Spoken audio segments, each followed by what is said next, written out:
Good evening, ladies and gentlemen, and welcome inside King Arena on the campus of Wheaton College here in Wheaton, Illinois, as we are getting set for the 2023 CCIW Men's Basketball Tournament Championship, featuring the number 2 seed, the North Park Vikings, and the 4th seeded Elmhurst University Blue Jays, who are seeking their 2nd consecutive conference tournament trophy after lifting it in Bloomington, Illinois last year. My name is Gabriel Widowis. I'm joined by my co-commentary partner Owen Handy for tonight's broadcast, and folks, if last night's semifinals were any indication, we should be in for a fun one. In just a second's time, we'll hand it over to our PA announcer extraordinaire, David Pugsley, to take us through starting lineups, national anthem, and all the pregame festivities. Then we will come back here in just a couple of minutes' time for tip-off. We hope you'll certainly join us throughout tonight's broadcast.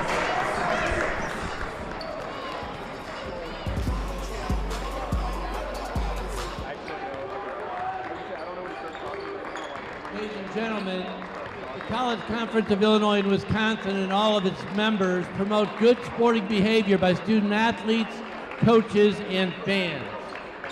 We request your cooperation in supporting the student athletes and officials in a positive manner. Profanity, derogatory comments, or other intimidating actions directed at student athletes, officials, team representatives, or other fans will not be tolerated and are grounds for removal. The CCIW has many traditions, but bad behavior is not one of them. We appreciate your cooperation in creating a safe and positive game environment. Respect, it's the name of the game. At this time, we'd like to recognize the all-conference team members who are competing in tonight's contest. From Elmhurst University on the 2nd team, John Tunis. On the 1st team, Jonathan Zapinski. From North Park University on the 2nd team, Marquise Jackson. 1st team selections, Shamar Pumphrey and Colden Van Landingham. Let's give them a round of applause.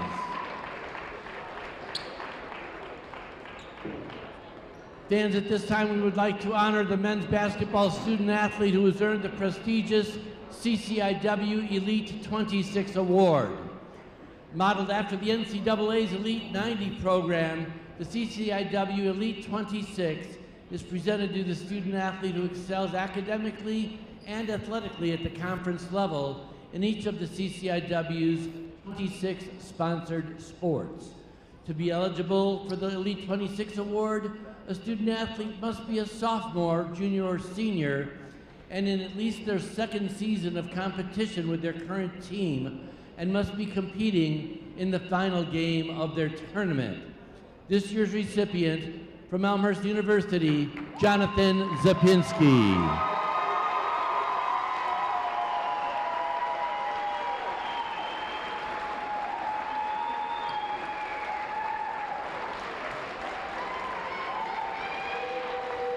Congratulations. Ladies and gentlemen, at this time we'd like to welcome you to King Arena on the campus of Wheaton College for this evening's CCIW championship game between the Vikings of North Park University and the Elmhurst University Blue Jays. At this time we'd ask everyone to please rise for the national anthem, performed tonight by Wheaton College sophomore vocal performance major Joanna Percy from Farmington, Michigan. Oh, say, can you see by the dawn's early light what so proudly we hailed at the twilight's last gleaming, whose broad stripes and bright stars through the perilous fight o'er the ramparts we watched were so gallantly streaming, and the rockets red glare, the bombs bursting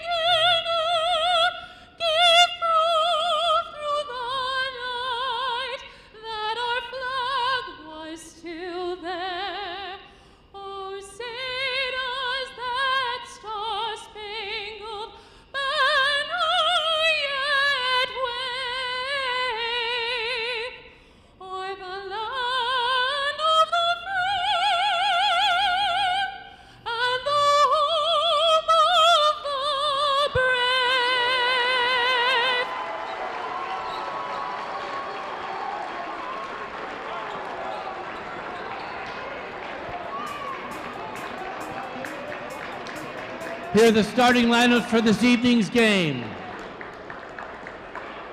From Elmhurst, number 2, a 6'3" senior from Schiller Park, Illinois, Ocean Johnson.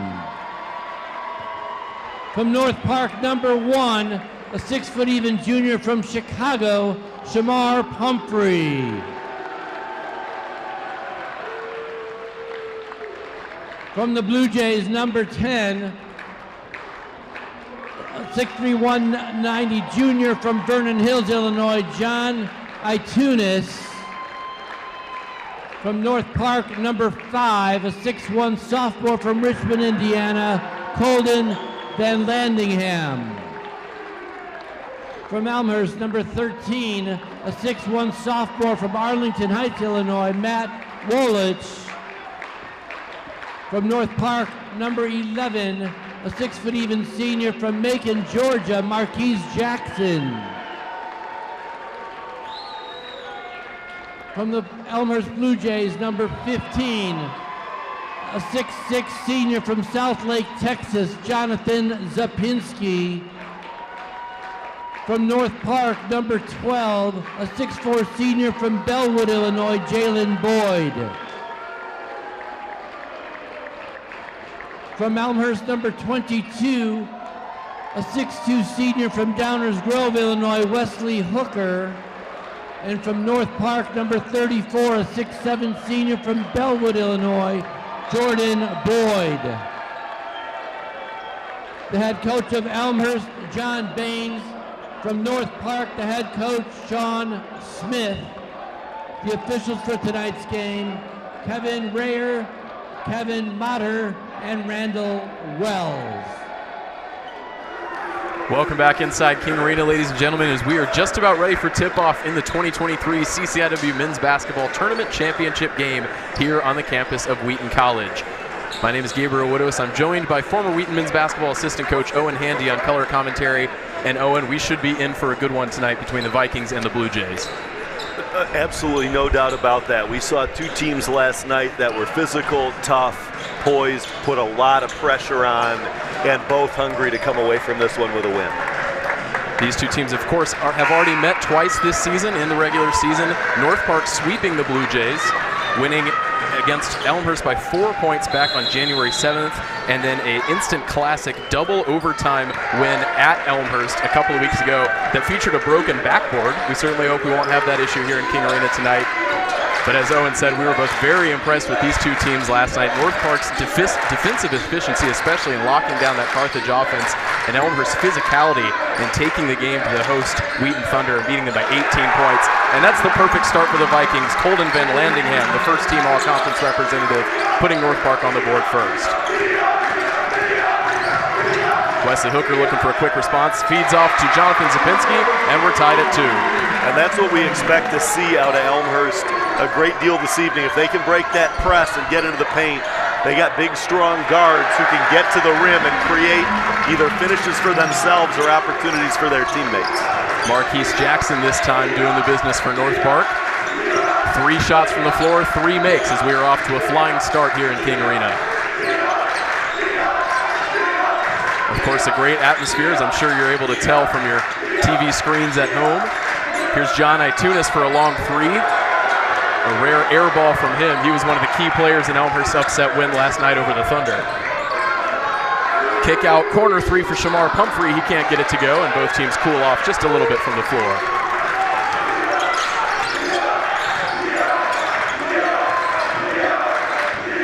Neutral site game, but you wouldn't know it from this crowd. Both fan bases sending lots of student sections and parents in attendance. This is obviously a high-stakes game with NCAA tournament implications as well as CCIW bragging rights. That's a tough basket off the glass for Matt Wallach. Elmhurst ties it at 4. And we've seen all 4 made baskets so far coming right at the rim. Marquise Jackson with the floater from the free throw line, can't get it to go. Looked like Wesley Hooker would come down with the rebound initially. It ends up in the hands of Zapinski. Here's Itunis getting out in transition. Corner 3 here for Ocean. Johnson buries it. And that's that shot we saw on the backside of the press out of Carthage a few times early yesterday. That shot is consistently available if you handle the pressure pretty well. We saw Elmhurst assert their offensive dominance early on last night against Wheaton. They're looking to do the same thing here to the number 2 seed in the tournament. Ball handling duties fall to Jalen Boyd now. He'll dish it back to Jackson on the wing. Shot clock winding down. Jackson settles for a long 3. Settling might have been the wrong word right there. He made that look easy.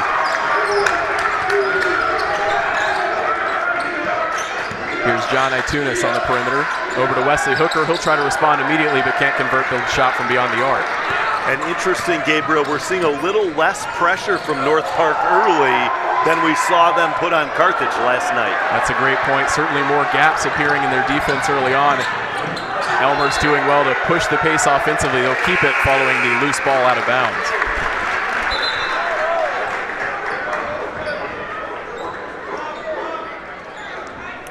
I think Ocean Johnson will be glad that was stripped out of his hands. Otherwise, he would have been called for a travel there, unable to get the shot up in time. There will be an inbounds pass for Itunis underneath the basket. Into Jonathan Zapinski, who just before tip-off was recognized as the CCIW Elite 26 Award winner. Congratulations to him on that. Rebound falls to Quillen Dixon for the Vikings, into the game for the first time. Pumphrey going to work against Itunis. Should be one of multiple fun matchups to keep your eyes on around this court with so many talented players this evening. Marquise Jackson fails from 3 this time. Zapinski, such a good backline defender for this Elmhurst team. You know, their guards can get out, put pressure on, and extend a little bit because of the confidence level they have with Zapinski on the back line. And Marquise Jackson atones for his missed 3-pointer, turning defense into offense, taking the ball away and converting it into points on the other end. North Park back in front. Heavy contact between Jackson and Zapinski. Referees wave play on. North Park fans don't like that, asking for a foul call in the backcourt. Zapinski now for a long 3 comes up short, and it will stay with the Blue Jays. Marquise Jackson still a little bit shaken up after that. It looks like he'll check out of the game. We will have our first media timeout just under the 16-minute mark of this first half. Owen, North Park 9-7 lead. They weathered that early Elmhurst offensive storm and now have themselves a little advantage. Yeah, no question. We've had both teams trying to establish themselves in the paint early, right? Our first 4 made baskets were all at the rim. You start to establish yourself inside, and you get the opportunity then to score outside. We saw the transition 3 for Ocean Johnson on the backside of the press, and then Jackson hitting the 3 over the defense as the shot clock wound down. So, we may be expected, 2 terrific offensive teams, but we may be expected to see a bit more defense early. Yeah, and one thing that might work in North Park's favor, should Elmhurst hot shooting resume and then find themselves in the lead, the speed at which they play and the ability to force turnovers and turn those into points. Wheaton, for as great of a team as they are, that's not really their strong point. They struggled when Elmhurst got out in front and asserted that early dominance in last night's game. North Park might be a little bit better equipped to dig themselves out of a hole if they aren't able to maintain this lead, but it's going all right for the Vikings right now as they seek their first ever CCIW tournament crown. The supervisor officials for the CCIW, Steve Honacki, assigned an exceptional crew tonight. Kevin Raher, Kevin Motter, and Randy Wells calling the game this evening. It'll be Itunis to inbounds once again for Elmhurst, coming out of the media timeout. Looking for Zapinski, instead hands off to Ocean Johnson. Johnson, tough turnaround jumper in the lane, doesn't fall. And once again, it will stay with Elmhurst. Elmhurst, we mentioned it a couple of times during last night's broadcast against the Thunder, the best overall rebounding team in the conference, averaging 42 boards a game. And that's a long 3 right there for Tegan Pearson. The second chance opportunities coming up big for the Blue Jays. Shamar Pumphrey looking to push the pace. Corner 3 here for Jalen Boyd, and he answers perfectly. His ability to get in the paint and make great decisions. We watched him do it all night last night, and once again, getting to 2 feet, finding an open shooter in the corner. To be able to go from that pace with the ball to stand still, really, a gift. Very unique skill set to have. An incisive trip down the floor for the Vikings. Elmhurst will pull it back and slow down the tempo a little bit on this possession. Here's Wesley Hooker matched up against Boyd. Itunis for the corner three. That's a wild miss, and North Park will pull down the rebound. Lance Nelson into the game for the Vikings.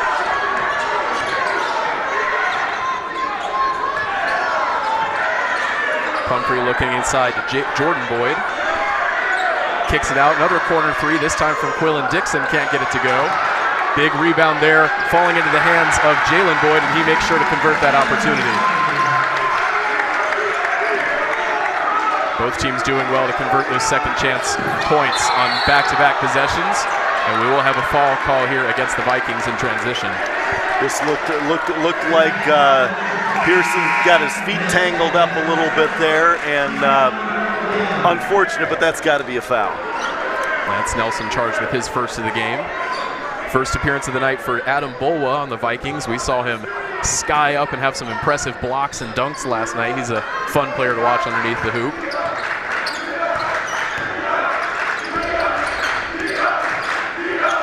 Itunis going against Pumphrey, gets the screen from Zapinski. And we will have an offensive foul on Zapinski, turnover forced by the Vikings defense. Some local longtime luminaries in the basketball community out here this evening. Denny Bracco, longtime official, and James Lancaster, the now retired coach at Aurora University. Fine coach at Aurora University, just walked into the gym a few minutes ago. No surprise to see the dignitaries make an appearance in such a high-stakes game and such a competitive and deep conference as the CCIW. Definitely a showcase event here in King Arena. That's a nice interior pass from Pumphrey. And Bolwa can't get the points, but he does draw the foul. He'll go to the line to shoot two.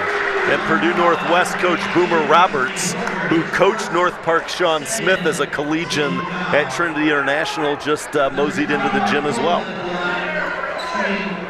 And it's hard to overstate the job that head coach Sean Smith has done with his Vikings program in the first year at the helm. He brought in a lot of transfer players. This is a new-look team for North Park, and it has yielded immediate dividends. He is trying to lead them to their first conference tournament championship in his first year on the job. That would be some achievement, especially in a league as deep as this one. Bolwa missed the first free throw, but splashes in the second. 5-point lead now for the Vikings. This is Nishat Dalipi on the ball for Elmhurst as he checks into the game. Pretty clean whistled game so far. Only one foul call against North Park, 2 for the Blue Jays. Plenty of physicality, though, as we're seeing on this possession. Ocean Johnson does well to keep the play alive. Out to Miles Thomas, but he comes up short on the three, and a defensive stand there for North Park. Thomas 0 of 2 on the season from the arc coming into the game. Gives an indication why Jackson was sitting back and letting him shoot that. He didn't seem too worried. Yeah, once again, Jackson turning defense into offense with that explosive ball handling ability. That's a nice recovery basket there for Thomas. Elmhurst needed points on that possession, and they got him. Jackson once again matched up against his fellow number 11.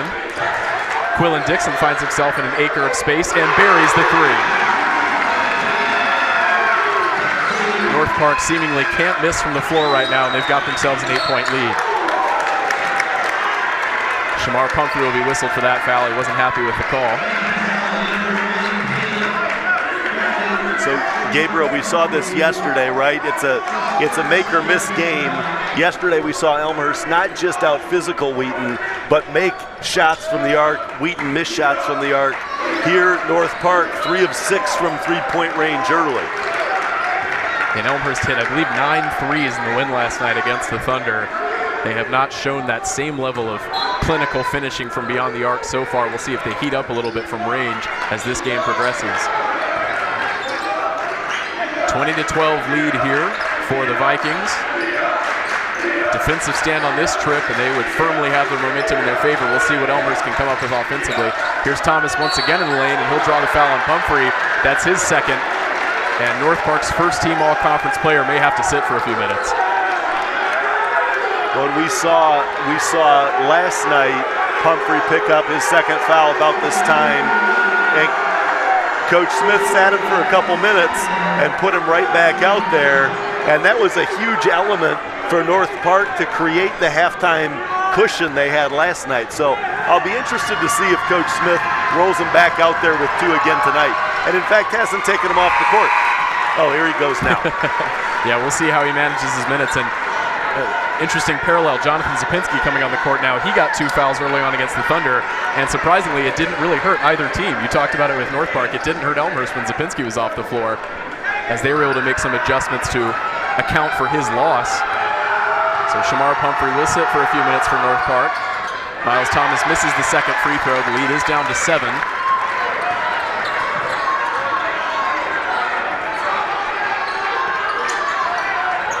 Marquise Jackson once again bringing the ball up for North Park. Van Landingham, whose name we haven't called since the opening possession of the game, and we'll get an offensive foul call here. I believe that is Carl Polk Jr. who will be charged with it.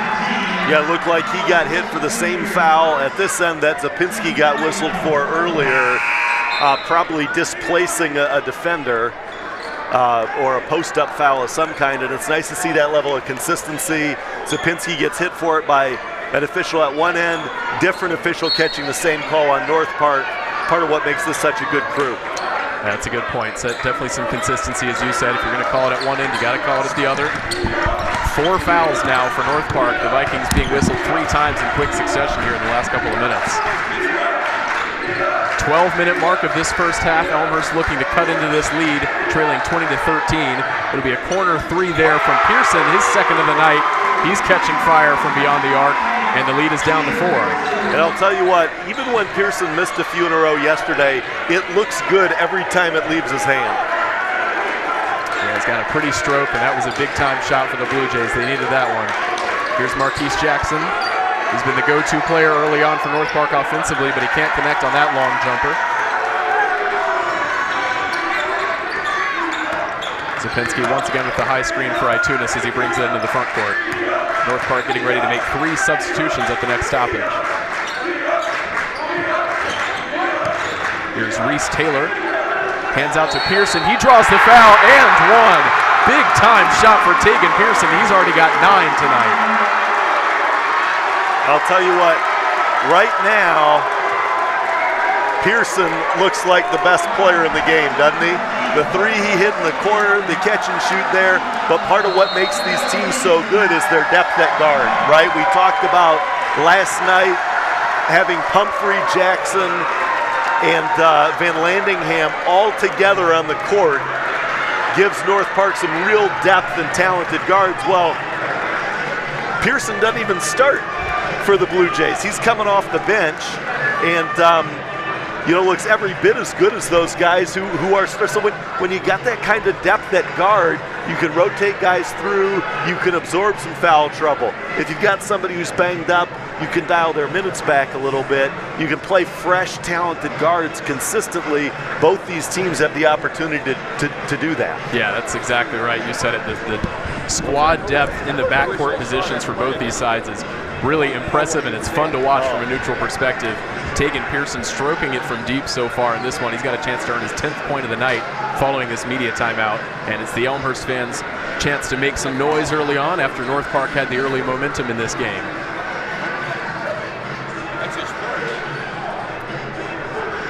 So, Gabriel, one thing I'll be interested to see is if North Park changes up their defender on Pearson, if they change up how he's guarding him, or if it's just a matter of make sure you're taking his airspace away.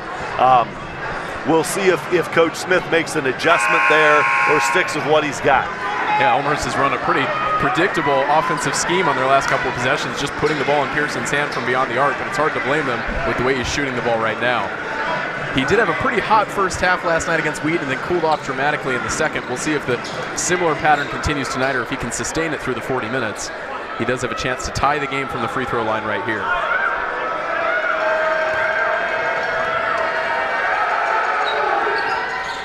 He can't convert the opportunity, and a rebound for North Park's Devontae Robinson.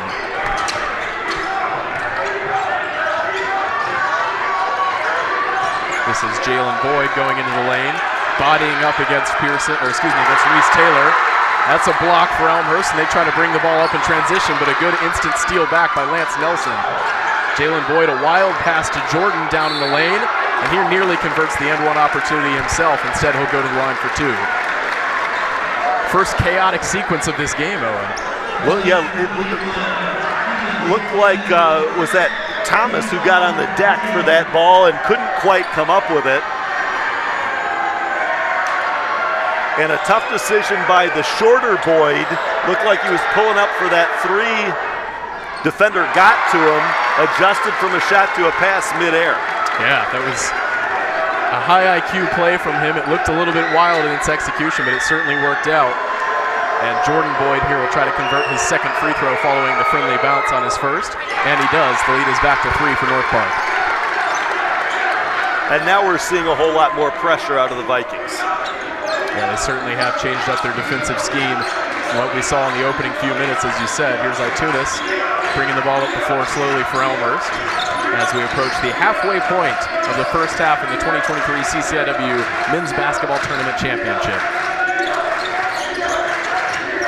Once again, we are guaranteed to have a different tournament champion than we did from the regular season. That's not the first time we've said that in recent years in this conference. A tough multiplayer rebound. Elmhurst eventually keeping possession. Tegan Pearson from deep, and you already know the outcome. I can see the flame, the smoke rising off his body after each shot attempt. And jogging back down the court, blowing kisses to the crowd. Certainly a friendly environment inside King Arena tonight. Plenty of Elmhurst fans making the short trip in the suburbs. That's a wild pass from Jordan Boyd, and the Blue Jays take it away. Here's Miles Thomas in transition, and another fast break basket for Elmhurst. And there Pearson threading the needle to get that layup for Thomas. North Park rocked back on their heels a little bit, and head coach Sean Smith has seen enough. He's going to put Shamar Pumphrey back in the game with 2 fouls. Nice inside feed here for Jordan Boyd. Can't convert the layup. We will have a block call, though, and he'll go to the line. Yeah, it looked like Miles Thomas's foot was right on that arc underneath the basket. Good spot by the officials. So Jackson coming back after getting his bell rung earlier. Pumphrey coming back with 2 fouls. But there's a couple of guys who make a huge difference for North Park in tempo and execution. Shamar Pumphrey, the first team all-conference member, as previously mentioned. Fellow backcourt player Marquise Jackson, senior out of Macon, Georgia. He was named to the second team all-CCIW. Those are 2 players that you don't want to see on the sidelines for a long time if you're a North Park fan. And they'll come in to replace a couple of substitutes for Coach Smith's side. And John Baines counters by putting his 2 starting guards back in as well. Pearson earning a much-deserved breather. Tactical chess match so far from these 2 head coaches. John Baines trying to lead his team to their second consecutive CCIW tournament championship win and another automatic berth to the NCAA tournament. Well, the foul whistled against the Vikings here. That was Jordan Boyd who was whistled for his first of the game. Reaching in on Wesley Hooker there.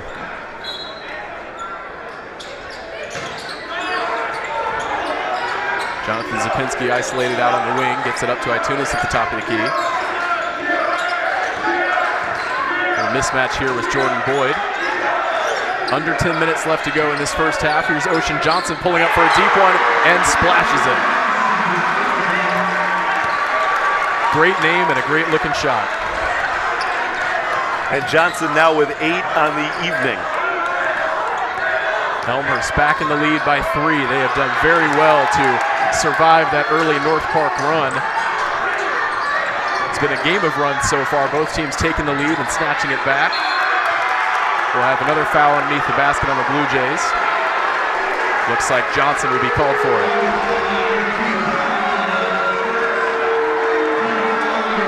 Reach in, just causing Jalen Boyd to lose control of the basketball. And Coach Baines expressing some disagreement about whether that should have been a shooting foul or not. Based on the replay, it did look like a generous verdict. I'm not sure he was really trying to go up. He was in midair, but it didn't look like much of a shot attempt. So North Park getting the benefit of the doubt there. Jalen Boyd trying to bring the Vikings back within 1 with the second free throw coming up. Next North Park foul will put the Blue Jays in the bonus. Elmhurst were just whistled for their 5th.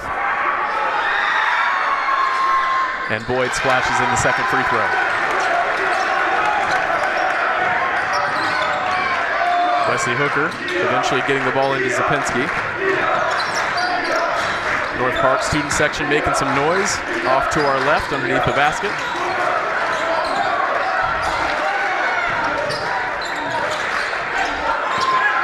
Couple of loose ball situations that Elmhurst have had to recover here on this possession, but they do keep the ball. Here's Cole Hornbuckle bodying up against Pumphrey, and Pumphrey is called for his third foul. You can see his reaction to that decision. Hornbuckle, the and one opportunity coming up. But that was, again, a pretty easy call for Kevin Motter. That's a walking under foul as you see him. Hornbuckle elevates, and Pumphrey walks under his landing zone. Pretty easy call for Kevin Motter to make there. And Hornbuckle, another of these big guards for Elmhurst. He was a point guard in high school, and Pumphrey giving away, 7 or 8 inches to Hornbuckle on that post match. And it's surprising to see him dive in like that. I mean, you never want to concede the easy bucket without trying defensively, but when you're on 2 fouls, you got to have a little bit of game awareness there and not lunge in, as you made the point. So a mistake there for Pumphrey to pick up his third foul this early in the game, and North Park are going to be without their star junior guard here for a few minutes. And now Wesley Hooker called for his second. 6th whistle on the team. So next one will put the Vikings in the 1-and-1 bonus, and our next whistle will take us to the under 8 media timeout. North Park trailing by 4 here. They could use a basket on this possession just to stem the Elmhurst momentum a little bit.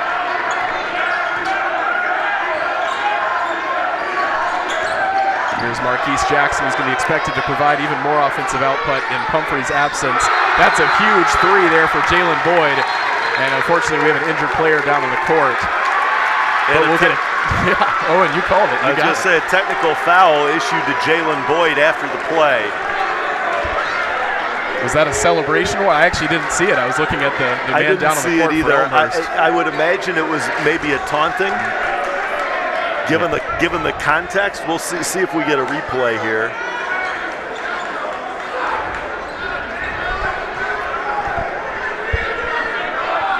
See the 3 here. Heavy challenge right there against Cole Hornbuckle. He falls down after Jordan Boyd ran into him. Yeah, he looked like he turned around and exchanged some words with the bench.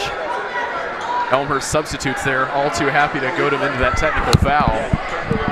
So we are now at the under 8 media timeout. North Park cut the lead down to 1 thanks to that 3-pointer from Jalen Boyd, but Elmhurst with a little bit of momentum swing back in their favor thanks to that technical foul call. Pretty wild first half, but it's been a lot of fun so far in King Arena. Just under 8 minutes left to play in this period. The Blue Jays with a 1-point lead. Yeah, we've seen 2 pretty physical screens on the ball that have knocked guys down, but neither a foul. Both clean screens, and you know, those situations, it's the teammate's responsibility to communicate that so you don't get blindsided. It's interesting that of the 14 foul calls, neither one has been those physical challenges that have actually resulted in guys hitting the deck. But as you said, an experienced officiating crew here and doing well to manage this game and what is increasingly a physical and high-tempo matchup between these 2 talented teams. We've talked about their position in the regional rankings in last night's semifinals. North Park coming into this weekend 3rd in the NCAA regional rankings. Elmhurst 4th, but that was as of last week, and Elmhurst has now picked up 2 regionally ranked wins just this week, a chance to make it 3 here tonight. And you can bet that they'll shoot up those standings if, in fact, they are able to lift the conference tournament trophy. Well, and that's exactly why the conference decided to add 2 more teams to the conference tournament, because of the impact on strength of schedule and regionally ranked games for the teams that participate. So Tegan Pearson, probably the right guy to be shooting these free throws right now for Elmhurst. He certainly had the hot hand in the first half. He's got a chance to put him up by 3 here. Pearson 87% from the free throw line on the season, but surprisingly only 29% from the arc. I got to think some of that's the degree of difficulty on some of his shot attempts. I'm inclined to agree, and Pearson himself has got to be careful. You flashed the shushing sign to the North Park student section. You wouldn't want to immediately return the favor with a technical foul of their own. Gets away with it though, and it's a 3-point lead once again for the Blue Jays, and they've got the ball. Itunis going one-on-one against Quillen Dixon in the backcourt. Hands off to Ocean Johnson. Good hands right there by Van Landingham. And good hands by you, Gabriel, getting that loose ball back to the official. You never know when it's going to come your way. You always got to be prepared. That's why Harry Carey always kept a fish net up in the box at Wrigley Field. Tough inbounds pass there to Jonathan Zapinski going up against Jordan Boyd.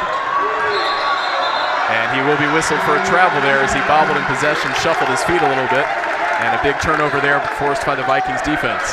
Gabriel, can you believe we're not even a third of the way through this game? It feels like this is a marathon. We've already been here for an hour. Not complaining, though. This has been a lot of fun. These two evenly matched teams obviously bringing 100% on the floor so far. I mentioned a pretty clean game in the first 4 or 5 minutes. Certainly more whistles as this first half has progressed. We're up to 14 total foul calls now, as well as that technical just a couple of minutes ago on the man handling the ball now, Jalen Boyd. He goes up and splashes in the and one. Great elevation right there from North Park's senior guard. And exploiting the ball screen switch there. Little stagger, pull up on Zapinski. Cole Hornbuckle whistled for that foul for tapping at the ball from behind there. Yeah, it's a good spot. Zapinski didn't make any contact with him, so it's a heads-up play by the officials to make sure they charge the right player with the reach in, and Hornbuckle will check out of the game for Elmhurst. Boyd to complete the and one play and tie the game at 32, and he does. Could not ask for a tastier tournament final championship matchup than the one we've seen so far. This game finally poised at 32 points apiece as we creep under 7 minutes left to go here in the first half in King Arena.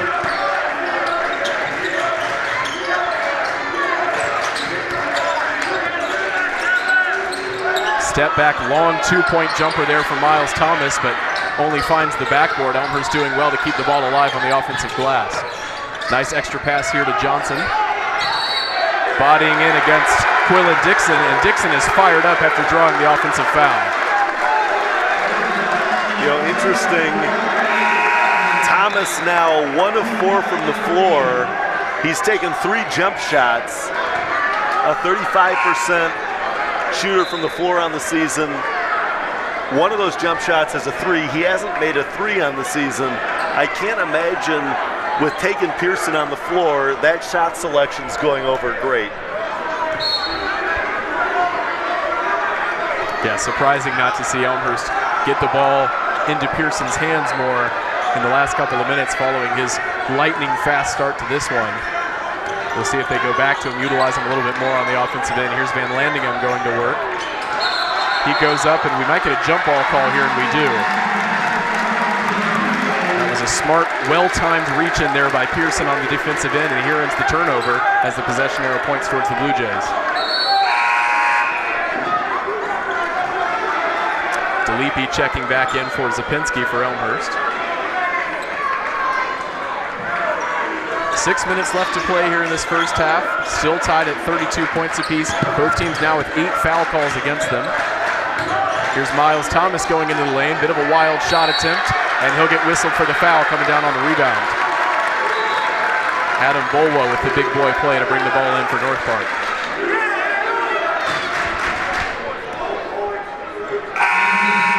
And maybe a little foul of frustration there by Thomas at the end of that play.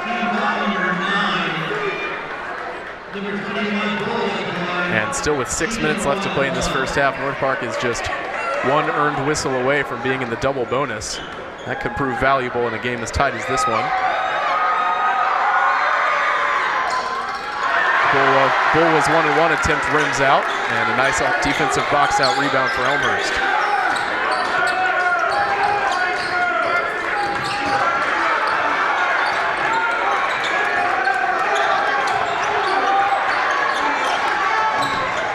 Blue Jays looking to pull back in front on this possession. Here's Itunis, who's had a quiet night so far, and right on cue, splashes in the 3. I set him up for that one, didn't I? You did indeed. I'll let him know he needs to send you a thank you note after the game. John Itunis, who was the star of the show, particularly in the first half in Elmhurst's upset of Wheaton last night. North Park looking for a quick response here with Van Landingham. He'll drive in for a tough layup off the glass, can't get it to go, but a nice collection there in the far corner by Marquise Jackson to keep the ball in North Park's hands. He's matched up now against Matt Wallach underneath the Van Landingham, and he draws the foul. A little bit of extracurriculars between him and Pearson. North Park fans asking for a foul. Yeah, Van Landingham and Pearson exchanging some words there, and Pearson got away with a forearm shiver to Van Landingham that I think if it had been seen, probably would have gotten whistled. Kind of a strange reaction from Pearson, too. It was a straightforward foul call, and it didn't look like Van Landingham chirped at him at all, so I wonder what warranted that reaction. And we now will have a technical foul call. Which is probably, again, a reasonable call there. Both guys were drawing. I think that's going to Van Landingham for taunting and Pearson for the forearm shiver.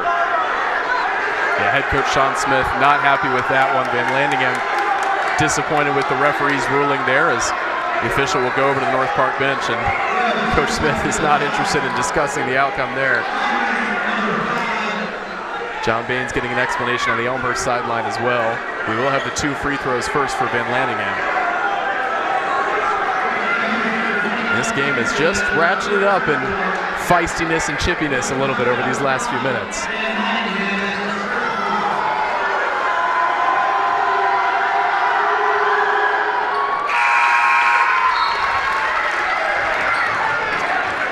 Cole Hornbuckle, who is indirectly involved in the first sequence that led to North Park's initial technical foul call, checks back into the game. He's recovered after that hefty challenge from Jordan Boyd. And the Blue Jays now have Pearson, Thomas, Hooker, and Johnson all sitting with 2 fouls. Definitely a story arc worth keeping up with as this game progresses, the foul trouble for these teams. Elmhurst ball leading by 1 point. Van Landingham hits the ground trying to draw the charge, doesn't work, and Reese Taylor fights through him to put the Blue Jays back up by 3. Head coach John Baines was asking for a dive call against Van Landingham on that last possession. Here's Marquise Jackson, and even though he missed the shot, that is one heck of a play. That thing rolled around and off. I thought that was going down when he tossed it up there.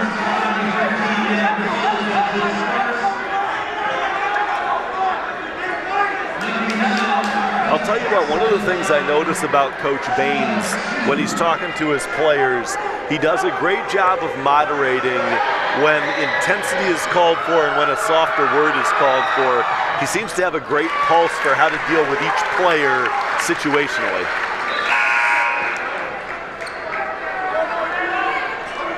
Certainly an experienced presence on that Elmhurst sideline. He has been here before, and he knows how to get his team situated to win when it comes to the postseason. Obviously, some players on this squad were involved in last season's magical run to the national championship game. Yeah, they've won 2 out of the last 3 CCIW conference tournaments. Made a, as you mentioned, an appearance in the national championship game last year. It's a battle-tested group. They've been in big games consistently, and Baines has led them in big games consistently. Tipped rebound attempt went out of bounds in favor of the Blue Jays following that free throw, so they will take it up the court, up by 2 as we approach the 4-minute mark of this first half. Next whistle against the Vikings will mean that both teams are in the double bonus. Offensive foul here against DeLippe. Marquise Jackson looks like he took a shot to the face, but that's a big stand for the North Park defense. Yeah, he did. That's a rough elbow right there, catching him on the jaw from the big man. And again, you gotta love the consistency out of the crew. They've caught that 3 times now. So North Park with a chance to tie or regain the lead here on this possession. That was DeLippe's first foul call of the game, seemingly one of the only players not in foul trouble so far in this first half. Here's Van Landingham going to work, draws 3 defenders, kicks it out for Jalen Boyd. Thought about the 3, passes it up, now steps into a jumper and leaves it well short. And we will have a foul against Zapinski underneath the basket, going up for that rebound with Jordan Boyd.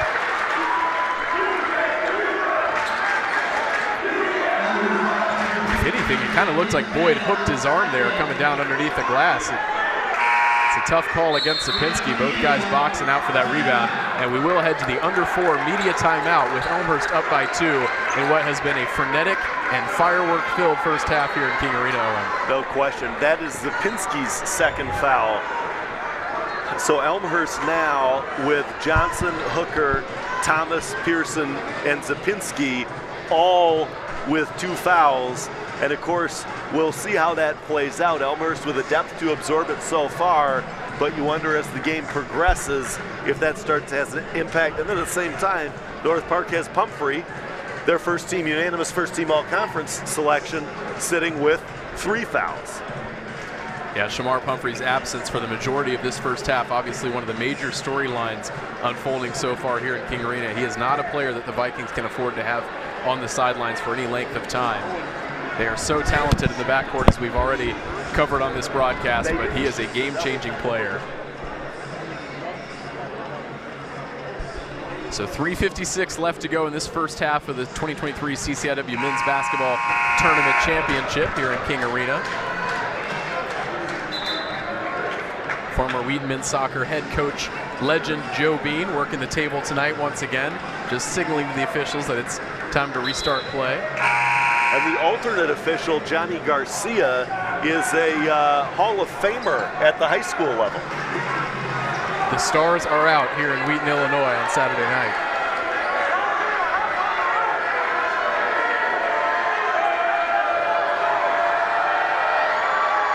Jordan Boyd misses the first of his 2 free throws. So Owen, we talked about this last night in the second semifinal. Elmhurst with a double-digit lead for a large part of the game over Wheaton, and every time Wheaton managed to hit a shot, Elmhurst came up with a response and never allowed the Thunder to get back in the game. Obviously the lead is much tighter so far in the first half, just up by 2 points, but it feels like it's following a similar pattern where Elmhurst is just managing the game well and not allowing North Park to regain the lead. Yeah, but Gabriel, you mentioned earlier, North Park's style is such, they're generally a team that wins because of 1 or 2 big spurts in a game, right? And we haven't seen a spurt out of North Park as yet. You got to think there's at least one of those coming at some point today. And if Elmhurst eliminates those spurts, you got to think they got a pretty good chance to come out of here on top. That's a great point. And North Park, of course, is no stranger to close games. They have thrived on the single-digit wins throughout the regular season this year. That was one reason why their comfortable 20-point explosion over Carthage last night was unexpected, to say the least, although it was very impressive. Jordan Boyd once again drawing a shooting foul underneath the hoop. We'll see who they charge this one to. Itunis looking for an explanation. You know, a great pass by Jackson there. We've talked about Pumphrey's ability to consistently get to 2 feet in the paint and make great decisions.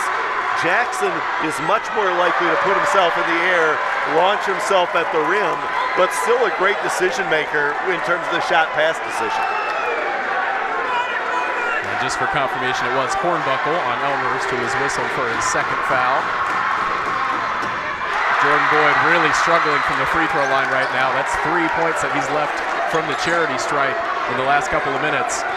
And to our earlier point, allows Elmhurst to maintain this slim lead. We'll see if they can extend it further on this trip down the floor. Yeah, the Vikings now 11 of 18 from the line. They've attempted only 1 more field goal than they have free throw. Itunis is shaken up right now. Play will continue, but he's clearly hurting. Some off-the-ball collision there. Elmhurst come up empty on that trip. North Park with a chance to respond here. Jordan Boyd, that's an experienced play underneath the basket. A nice turn and finish from the senior forward. Like Itunis just got the wind knocked out of him. He was struggling to get his breath there for a minute. Probably took one right in the solar plexus. Yeah, it's essentially a 5-4 man-up advantage on that possession down the floor for North Park, and they cashed in. Lead back down to 2 for the Blue Jays. The great Wally Olson would have been worried about the potential detachment of a xiphoid process with a hit to the abdomen there. Itunis comes up short on the perimeter 3, and that was a good initial rebound and putback attempt from Reese Taylor, but it rims out. Ball will stay with Elmhurst following the tip out of bounds. Itunis has had a quiet first half in the Elmhurst backcourt. He hit a big 3 about midway through the period, but haven't heard much from him since then. We'll see if he can spring back to life in this one. That's another tough basket off the board from Matt Wallach. Not the first time I've said that tonight. No, that was an incredible finish. 4-point lead restored for the Blue Jays. Back and forth we go. Marquise Jackson, careful not to shuffle his feet before he distributes it out to Dixon on the perimeter. And we will have a travel call now against the Vikings. And not a great decision there by Dixon. Elmhurst had switched that ball screen. When the ball came out to Dixon, Wallach was matched up on Boyd. That needed to go right into him. And Reese Taylor deserves some credit there defensively, just putting the arm up in Dixon's path. Didn't make any contact with him, so it's obviously not going to be a foul call, but forced Dixon to commit to leaving the ground and then came back down before he could get rid of it, resulting in that travel call. Here's Wallach on the ball now. Passes over to Cole Hornbuckle. Under 2 minutes left to go in this first half. Here's Itunis. That's his kind of shot, and he splashes it in. Lead up to 7 for the Blue Jays. That's the second time I've talked about Itunis struggling, only for him to immediately bury a 3. He and I must have some sort of connection. That's a tough foul call underneath the hoop. We'll see who they charge it to. That was Marquise Jackson driving in once again for North Park. Yeah, Itunis he missed his first 3, but dropped in his last 2. It's a quiet 6 for him so far, but an important 6. He is a player that makes big shots at important times. None bigger than the crazy 3-point conversion at this end of the floor, the basket that Jackson is shooting on right now to tie the game late against Wheaton. It was essentially a buzzer beater to send the game into overtime, and Elmhurst eventually prevailing in that one to earn the first of their 2 wins over the Thunder on the home floor. Score is now 44-38 in favor of the Blue Jays following those free throws, and we'll have a timeout here by head coach Sean Smith just to regain some composure on the North Park bench before this upcoming defensive possession. Yeah, he burns that user to lose at 30. He's going to lose it at halftime anyway, so you might as well take a minute here. You've got the ball, sort through how you want the half to finish. So Owen, to the best of your analysis ability, what's the easiest way for North Park to carve their way back into this game? They've got foul trouble. Not all their shots are falling from the floor. They've been pretty ineffective from beyond the arc. Most of their points are coming the hard way from the free throw line or underneath the basket. Yep. Well, one is they've got to start to drop some shots in from distance. But I think the choppiness, the number of fouls, the times they've gone to the free throw line has hurt their offensive flow some. Let's see if Elmhurst can stretch the lead even further on this possession. Backcourt combo of Itunis and Reese Taylor handling the ball right now for the Blue Jays. Happy to bleed some clock here, up by 2 possessions as we approach the final minute of the first half. Shot clock down to 5. It will be Itunis to take the shot. He's going to have to go here. Goes for the layup off the glass, and nearly the perfect possession for Elmhurst, and it ends up still being Elmhurst ball following Itunis' rebound. Corner 3 for DeLippe. Another multiplayer involved rebound there. North Park eventually corralling it. Van Landingen with the transition 3, and that is a big shot for the Vikings. They needed that one to cut the deficit in half, down to 3 points now. We'll have a timeout on the floor here with just under 40 seconds left to go in the opening period. And we'll see if Coach Baines is trying to set up a 2-for-1 here. It seems tight with plus 8 seconds. You can figure if you can get one off in 5 seconds, you're only guaranteed 3 or 4 when you get the ball back. Maybe he just wants one good one and leave them with whatever time they leave him. Wheaton men's soccer goalkeeper Jack Crail busting out the Jackson 5 here in King Arena, to maybe just to ease the tension a little bit. It's been a high-stress first half. Just need to unwind to the sounds of ABC. And the Vikings fans making some noise here to cheer their team on as they exit the huddle. Feels like a pivotal 38 seconds coming up right here as both teams try to get a little bit of momentum in their favor as we head into the halftime break.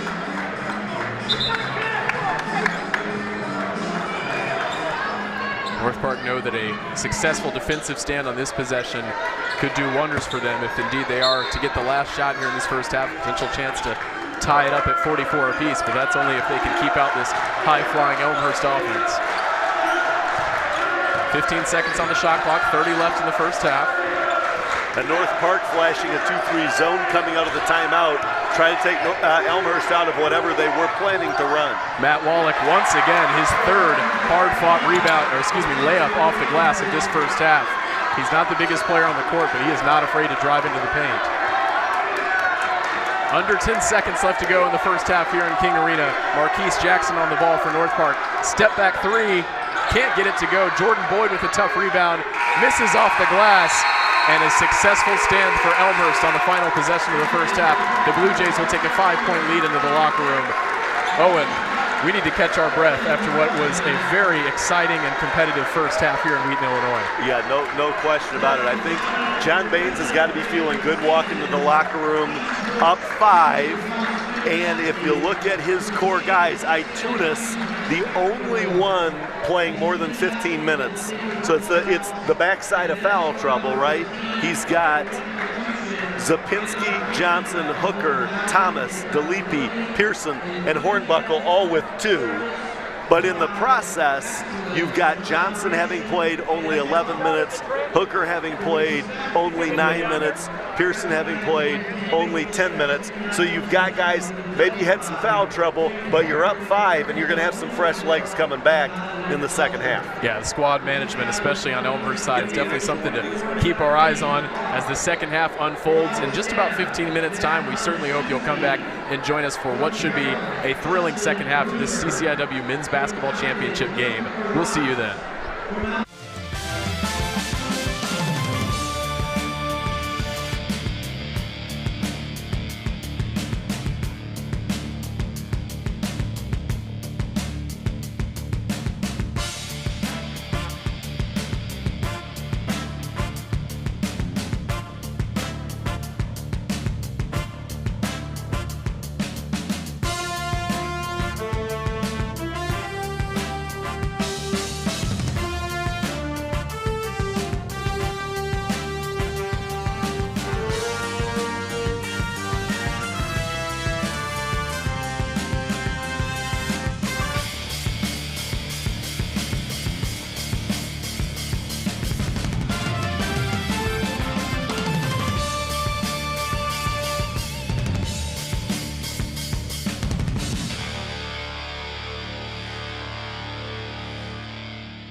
Neuroscience is the study of probably the most unique organ on the planet, the human brain. What does it mean to be a human person? And then what does it mean to live the good life as a result of understanding that? Where a vast majority of the work is right now is helping cure neurodegenerative disease. Parkinson's disease, Alzheimer's disease, and our National Institute of Health has been pouring money into trying to understand these diseases. There is a lot of hope for discovery that can really impact somebody's life. It's very easy for an undergraduate student to get involved in research. One of my more recent grads is working with one of the top spinal surgeons in the country, and because of his experience doing research here, he was able to just work his way right into that lab. A majority of my students go on to med school, but I had a physics student who is working for Tesla. We've had philosophy students, and we've had folks from the Bible and theology department come in and really press us hard to be precise about how we're talking about what it means to be a human person. A student in our conservatory here took one of my classes and did a project on the neuroscience of music therapy, and this whole world was opened up. She had a passion for both music and science, and she was able to combine them in a way that she just hadn't seen possible before being here. Any student that is just curious about themselves and the way that they work is going to be really well positioned to study the brain. Faith and science can coexist really well. The unique thing about coming to Wheaton to study neuroscience is the integrative nature of it. You are going to learn about how your brain works and how the cells work and how the neural circuits work, but we won't stop there. We will also teach you about your spirit and your soul and how that might interact with your brain to make you who you are. And so I hope that we're putting students out into the world that can answer the big neuroscientific questions, but then can also challenge their colleagues and their audiences to think deeper and to think more carefully about what it means to be a human person.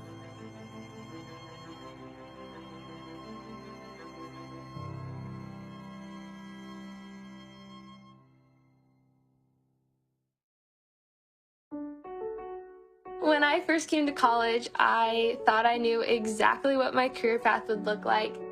I had my 5-year plan, my 10-year plan, and that all changed drastically, and now my plan looks nothing like that, and that is absolutely okay. In the process of choosing my major, I got so stressed out. I wish that I would have just trusted that in the Lord's timing I would figure it out. It's completely okay not to know your major when you first apply. Don't worry about it. It's gonna be okay, it's gonna work out, and I think college is the place that you can figure that out. It's also totally okay if you know exactly what you want to do, what you want to study. You actually don't need to declare a major until your sophomore year, so you'll have lots of time to explore different classes. You can go to different lectures on campus.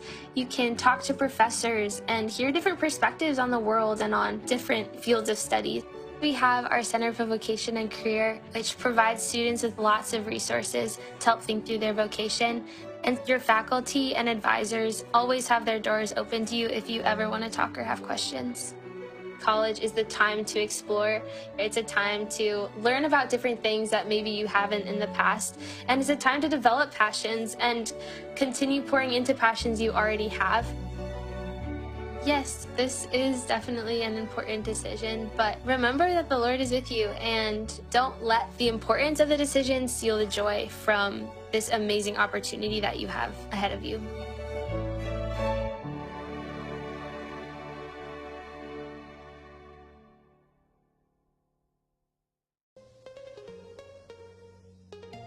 Wheaton College Summer Institute is basically this 2-week event in which students from all over the world can participate.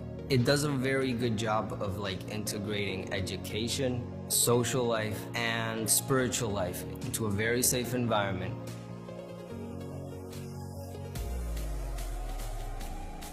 There's so many course offerings, from Shakespeare to music to visual arts to theology. Each student picks a class and they really hone in on a specific subject.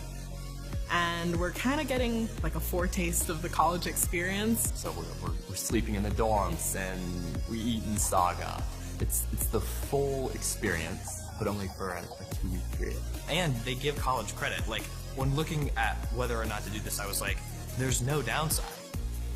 You know, the schedule is incredible. I've spent a lot of time in class, probably about 4 hours a day, but also a lot of time hanging out. Then we're going for ice cream and we're going into Wheaton. You enjoy it, you have fun, you get to meet new people. And what I like about it a lot is that the people are so accepting. The people will just take you as you are and won't criticize you or judge you. The relationships I've built with people here have been really valuable.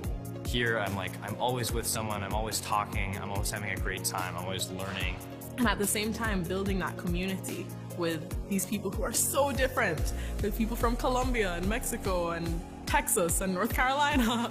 But we can all, find that kind of center of what we all believe and build relationships from that. Wheaton College Summer Institute is a place where you will grow in your faith, meet very extraordinary people, and learn something you're passionate about. It has the potential to be so formative that there's no way you shouldn't do it.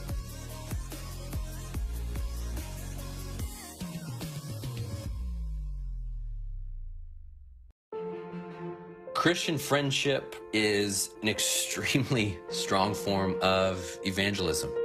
Jesus himself told us that in John, that others will know us by our love.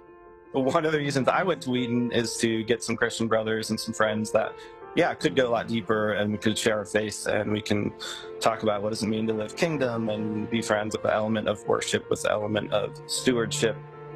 Rigby liked soccer, and so did I.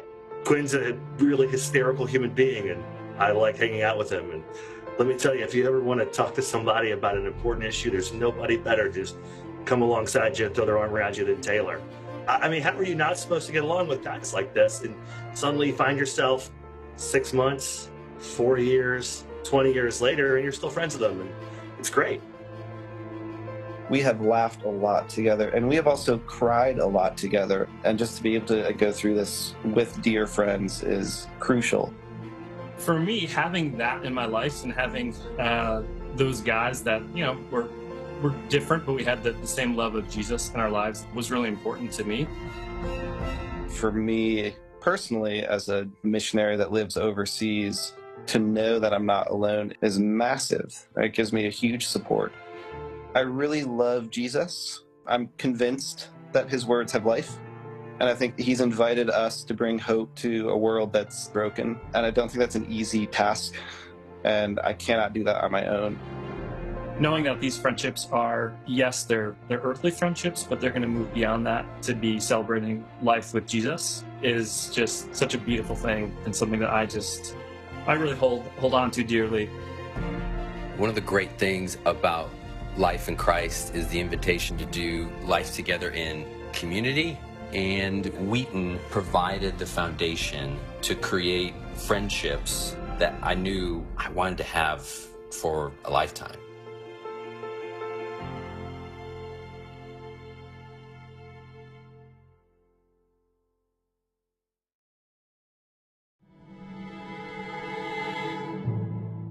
Someone who is insatiably curious will thrive in a Christian liberal arts environment.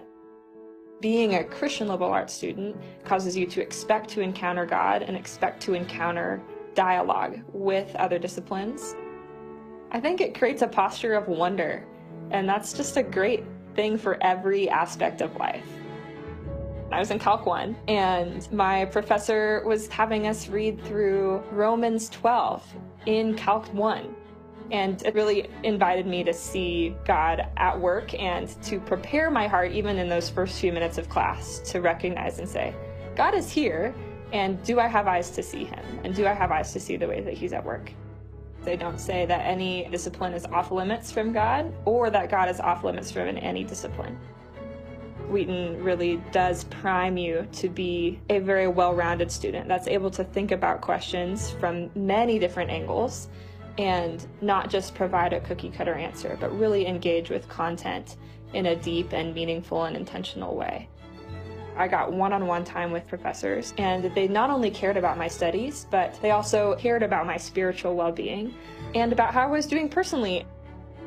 The opportunity to have professors that are spiritual mentors and have PhDs in Old Testament or quantum mechanics or poverty and international relations is amazing. And you get the opportunity to interact with so many other students of different disciplines that all love Jesus and want to love and worship him in what they do. And that's amazing too. And I love Wheaton. Wheaton invited me to dig deep into both the scientific learning I was doing and dig deep into my faith. I have grown in my ability to offer all of myself to the practice that I'm doing as an act of worship. That's what the Christian liberal arts can help form in you, is to do everything to the glory of God.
All right, folks, welcome back inside King Arena on the campus of Wheaton College as we are getting set for the second half of this CCIW Men's Basketball Tournament Championship game between the 4th-seeded Elmhurst Blue Jays, who hold a 5-point lead, looking to go all the way to another conference tournament title, and the 2nd-seeded North Park Vikings, 46-41 score differential as we are getting set. Owen and I were looking at some of these box score stats at halftime.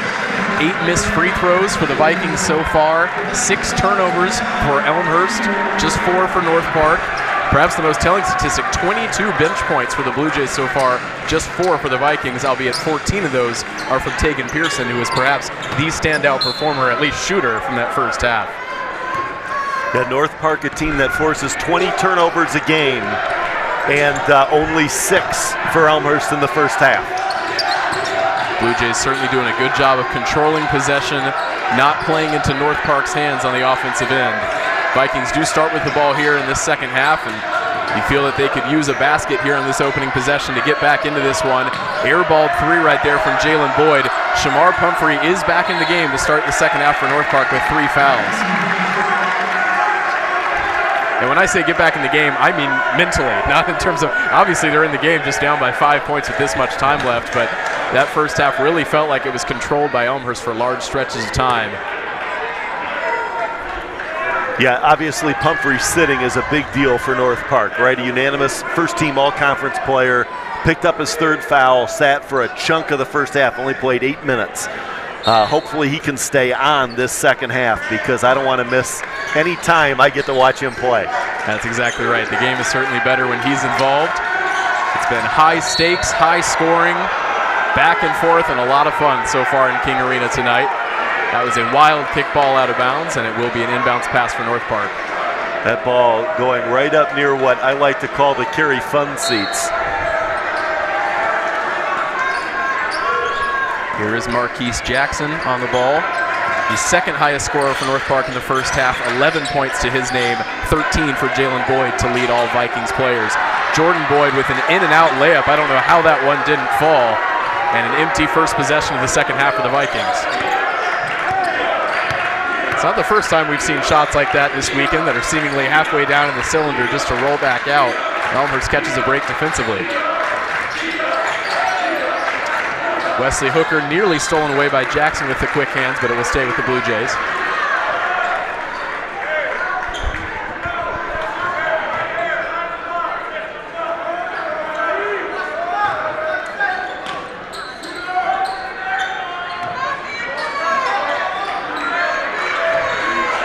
Wesley Hooker will take the long 3, airballs it. There may have been some contact there. He was looking for a call. Referees are happy to let this game play.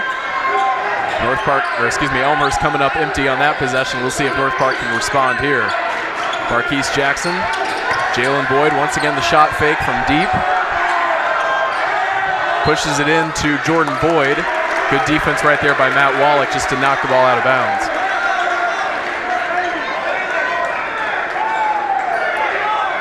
Wesley Hooker still looking for an explanation from the referee here on this baseline. Really thought his arm was caught on that last 3-point attempt.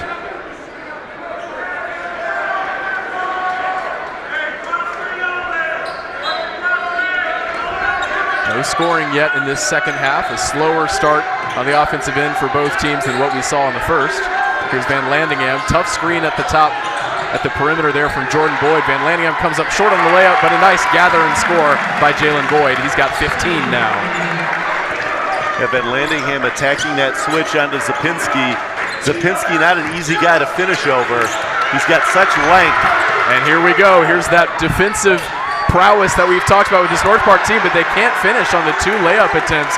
It looked like it was going to be a surefire conversion into points after the turnover. North Park comes up empty, and that's a 4-point swing for the Blue Jays as Matt Wallach lays it home. And you see the same thing again. Great job by Zapinski going vertical to contest that shot without fouling. Instant response from Marquise Jackson. We saw plenty of that from him in the first half, and this game has just kicked up a couple of notches.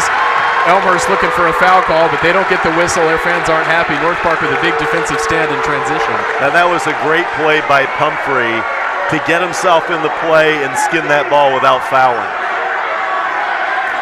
Vikings still down 3, but with a little bit of momentum here at the start of the second half. 48-45 lead for the Blue Jays. And you can already tell that Shamar Pumphrey being on the floor for this North Park team just makes a difference. Certainly look a little bit more energized since his return, and that's another big basket there. And the foul, late whistle there. Shamar Pumphrey with the and-one opportunity. He'll have a chance to tie the game from the free throw line. You were calling Atunis's makes in the first half, and you've got Shamar Pumphrey on that, talking about his impact. That backdoor cut and the finish. Hooker just didn't get out of the way and caught enough of him inside that restricted area. And Shamar Pumphrey is the kind of player that you cannot fall asleep for 1 second when you're matched up against him defensively. He is a speedy player and does not need much time to make an impact. He's got a chance to complete the old-fashioned three-point play, and he does. We are tied up at 48 after the fast start to this second half for the Vikings.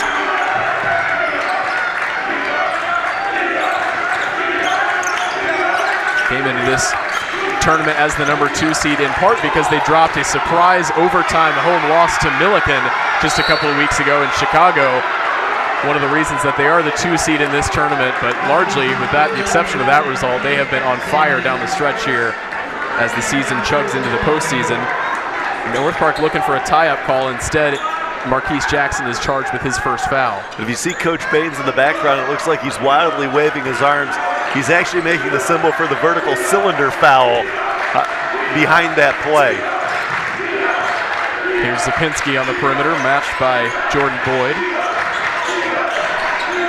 Hands off to Miles Thomas. Long three for John Itunis. NBA range for the Blue Jays guard. That was deep. He's got no conscience, does he?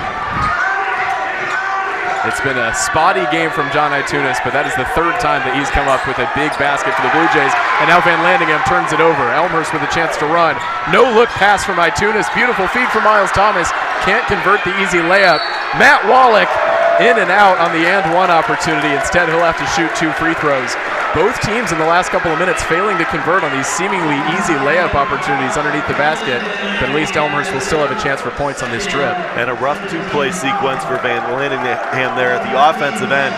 He needed to rotate that ball one more pass to Pumphrey, and instead he drove into 3 defenders, and at the other end committing the foul at the rim. Matt Wallach has been a versatile presence so far for Elmhurst. We've called his name a few times, coming up with points at important times for the Blue Jays. He's got a chance to push their lead back up to 5 here.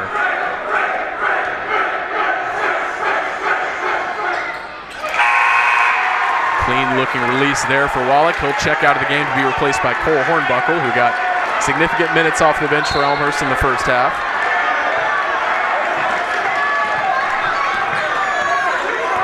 A 53-48 lead for the Blue Jays as they look to complete their second consecutive CCIW tournament championship run. Here's Marquise Jackson into the paint, drawing the contact, comes up short on the layup. Ocean Johnson initially pulled down the rebound, but instead it'll come out to Jalen Boyd. That would have been a huge 3. Marquise Jackson skying for the rebound, keeping the possession alive. Boyd again is the second time to charm. Yes, it is. Vikings fans turn to be fired up. That basket was incorrectly charged to the Blue Jays on the scoreboard. We have it fixed now. It is back down to 5. Or excuse me, 2. I was playing catch up with the scoreboard there here in King Arena. There's a contested rebound, and we will have I believe it's going to be a jump ball, and it will be. I'll tell you what, this game has gotten chippy in moments, but for the most part, you've got 2 teams playing really, really hard. Certainly no question of effort for either of these sides. Van Landingham holding his wrist coming out of that scrum. He looks a little bit shaken up walking to the sidelines. We'll keep an eye on that. First media timeout in this second half. A sleepy couple of first minutes, but this second half has exploded into life just in the last few, and Elmhurst takes a 53-51 lead into the break. And updating some statistical information, leading the Blue Jays right now with 14 Pearson, Wallach with 12, Itunis with 9, and Ocean Johnson with 8. For the Vikings, it's Jackson with 13, Jalen Boyd with 18.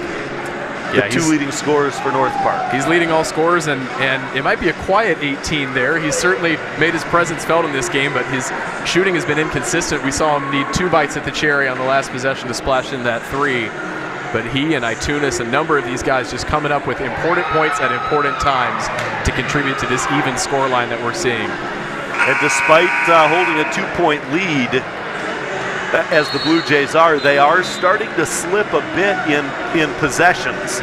You know, we had noted at halftime, North Park had 20 free throw attempts. They've attempted 1 in the second half, so they've got 11 more free throw attempts, 4 less field goal attempts. So North Park 3-4 possessions ahead right now of Elmhurst. We'd expect Elmhurst to lead in offensive rebounds, which they do by 4. And North Park has forced 9 turnovers for the Blue Jays, 3 quickly here in the first 4 minutes of the half. North Park leveling up their defensive intensity to force those turnovers like Owen mentioned. Turnaround jumper for Zapinski. He's had a pretty quiet night on the offensive end so far, still looking to catch fire from the floor. North Park looking to get out to run. Shamar Pumphrey, corner 3, leaves it short. They keep it alive on the offensive glass. North Park's definitely doing a better job of boxing out and hauling in those rebounds after halftime. 5 minutes into this second period. Here's Marquise Jackson going to work. Mismatched against Zapinski, but it doesn't matter. Flips it up and in to tie the game. A wild inbounds pass. Jordan Boyd with a touch on the ball, and I think he's going to be whistled for an over-the-back foul here. Yeah, as that almost was a pass interference violation there, right? As Johnson tried to get under that pass, Boyd just steamrolled him. And since he wasn't looking back at the ball, we've got a 15-yard pass interference penalty. And an automatic first down, I believe. Exactly. Inbounds pass underneath the hoop for Elmhurst. You like the quick thinking from the Blue Jays there on the inbounds pass, trying to push the pace, catch North Park off guard a little bit, but Jordan Boyd, although he did pick up the foul, was at least alert to it to prevent the easy run-out basket. 3 fouls now in the second half for the Vikings. We've talked about their foul troubles so far in this game. We'll see how Coach Sean Smith manages their squad's minutes. And that will be foul number 4 on the team already in this half. Looks like that one is charged to Jalen Boyd. I think that's going against Van Landingham out of that ball screen switch. He got matched up with Zapinski and was being a little too physical with him. Instead of moving his feet and getting around, he was trying to fight him, and that's not a fight he's probably going to win. Yeah, that's a good spot. It was on Van Landingham, and he'll check out of the game with his 3rd foul. Corner 3 here for Tegan Pearson. Comes up empty, but it will stay with the Blue Jays.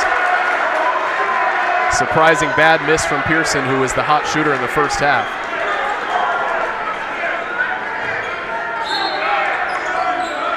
Inbounds pass once again for Itunes underneath the basket. He looks for Pearson, finds him in the backcourt. Pearson blows by a defender and lays it in. That's how you respond to an air ball. Elmhurst back on top by 2. Shamar Pumphrey kicks it out. Jalen Boyd in the corner once again and drills it. Jalen Boyd doing it all offensively right now for North Park. He passes the 20-point mark on the evening, and North Park reclaims a 1-point lead.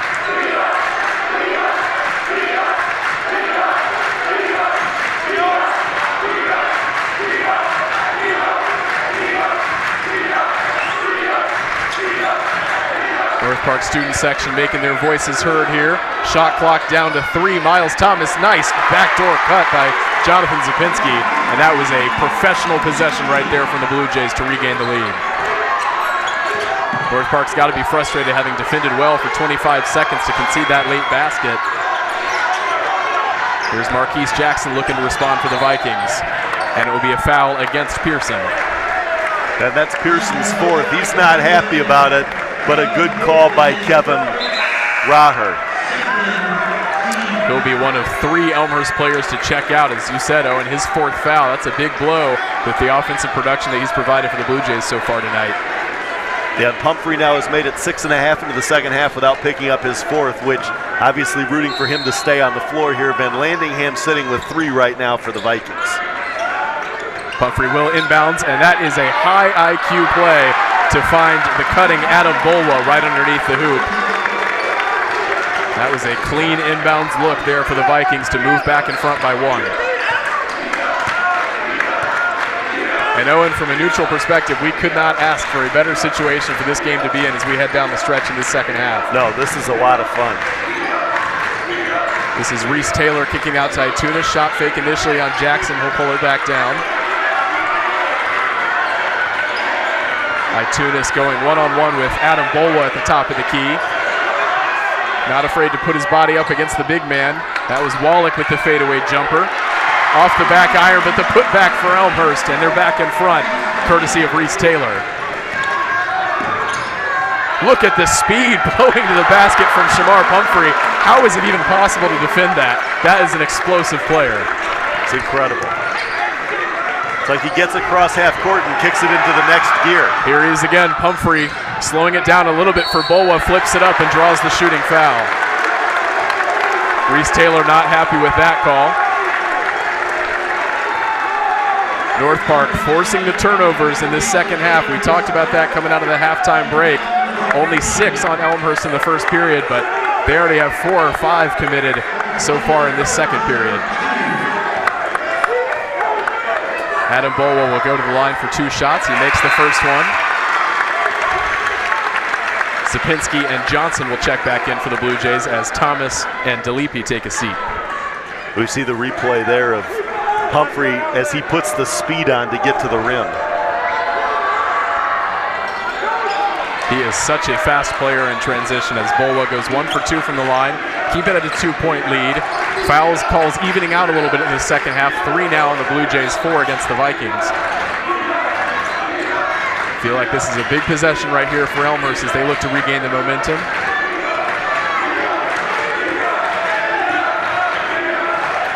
Here's Matt Wallach.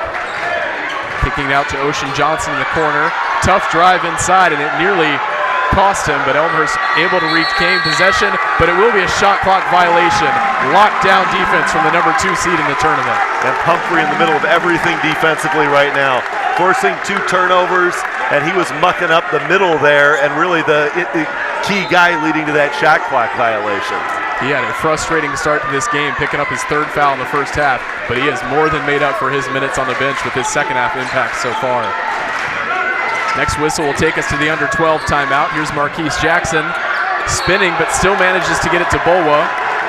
And we will have another foul against the Blue Jays underneath the hoop as Bolwa goes up for the layup. It will be on Reese Taylor. That is his 2nd in quick succession. Or was it his first? I thought he was whistled for the, yeah, there it is, the 2nd. They updated the board. And that will take us to the media timeout. North Park with the momentum so far here in the second half, a 2-point lead over the 4th-seeded Blue Jays. And Elmhurst now 4 on Pearson, 3 on Hooker, 2 Zapinski, 2 Johnson, 2 Thomas, 2 DeLippe, 2 Taylor, 2 Hornbuckle. I don't think we expect those 2s probably to come into play at this point, but the 3 on Hooker and the 4 on Pearson. And then for North Park, 3 on Pumphrey and 3 on Van Lanningham. So obviously in a game like this, you want to be able to keep your best players on the floor as much as you reasonably can down the stretch of the game. Yeah, you got to applaud the squad rotation right now from head coach Sean Smith, pulling Van Lanningham off with his 3rd foul. Both of those guys on the floor, obviously, at the same time, obviously makes a big difference for North Park. But if just one of them, let alone both of them, were to pick up their 4th, that would cause some serious issues in the backcourt. Definitely rotating his star guards right now. And we had noted earlier North Park forcing 20 turnovers a game. Elmhurst had only coughed it up 6 times in the first half. They've coughed it up now 5 times 8 minutes into the second half. And that right now spells a lot of the difference. North Park down 5 at the break, up 2 now. The Vikings asserting their defensive prowess so far in this second half. Came into this weekend's games with by far the best turnover margin in the CCIW at plus 7.76. I have to imagine that's only gone up since last night's win over Carthage and tonight's performance. This will be Adam Bolwa at the line to shoot 2 free throws. Elmhurst in the first half was 6 of 8 from the line. They're right on their season average of 75% as the second best free throw shooting team in the CCIW. But North Park with a significant advantage in getting to the line. It's a nice pull-down rebound by Ocean Johnson after the missed free throw. Lead is at 3 for North Park.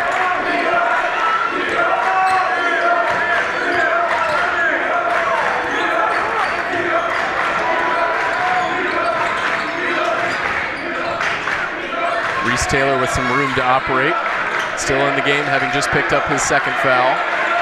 Here's John Itunis going to work. Nice spin in the lane, in and out from the layup. Nearly comes up with the steal. A wild scram, not the first time we've seen tonight. We got a kickball. Possession will go to the Blue Jays.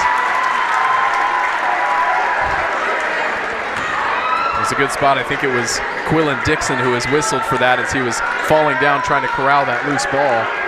Referees were right on top of it. Elmhurst maintains possession.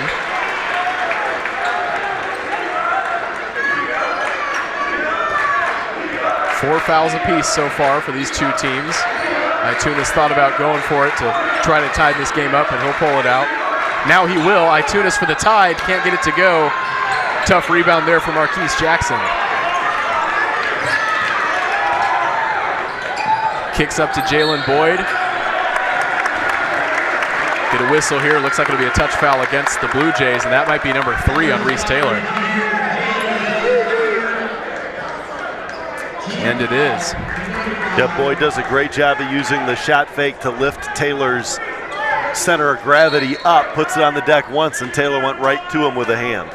And we have seen Jalen Boyd already hit a couple from that position in the second half. I wouldn't have been able to blame Taylor if he did leave his feet in that situation. It's natural to expect Boyd to pull it from that range, and as you said, a good use of the shot fake there for Boyd. But North Park do come up empty on the possession, and Elmhurst once again with a chance to tie on this trip down the floor. Approaching the halfway point of the second half here in King Arena. Second-seeded Vikings leading by 3 points, looking to claim their first ever CCIW tournament crown on the men's side. Here is Reese Taylor, room to work, but drives inside, and that's a charge. Reese Taylor, 4 fouls in less than 10 second half minutes, and surely now Coach Baines will have to sit him.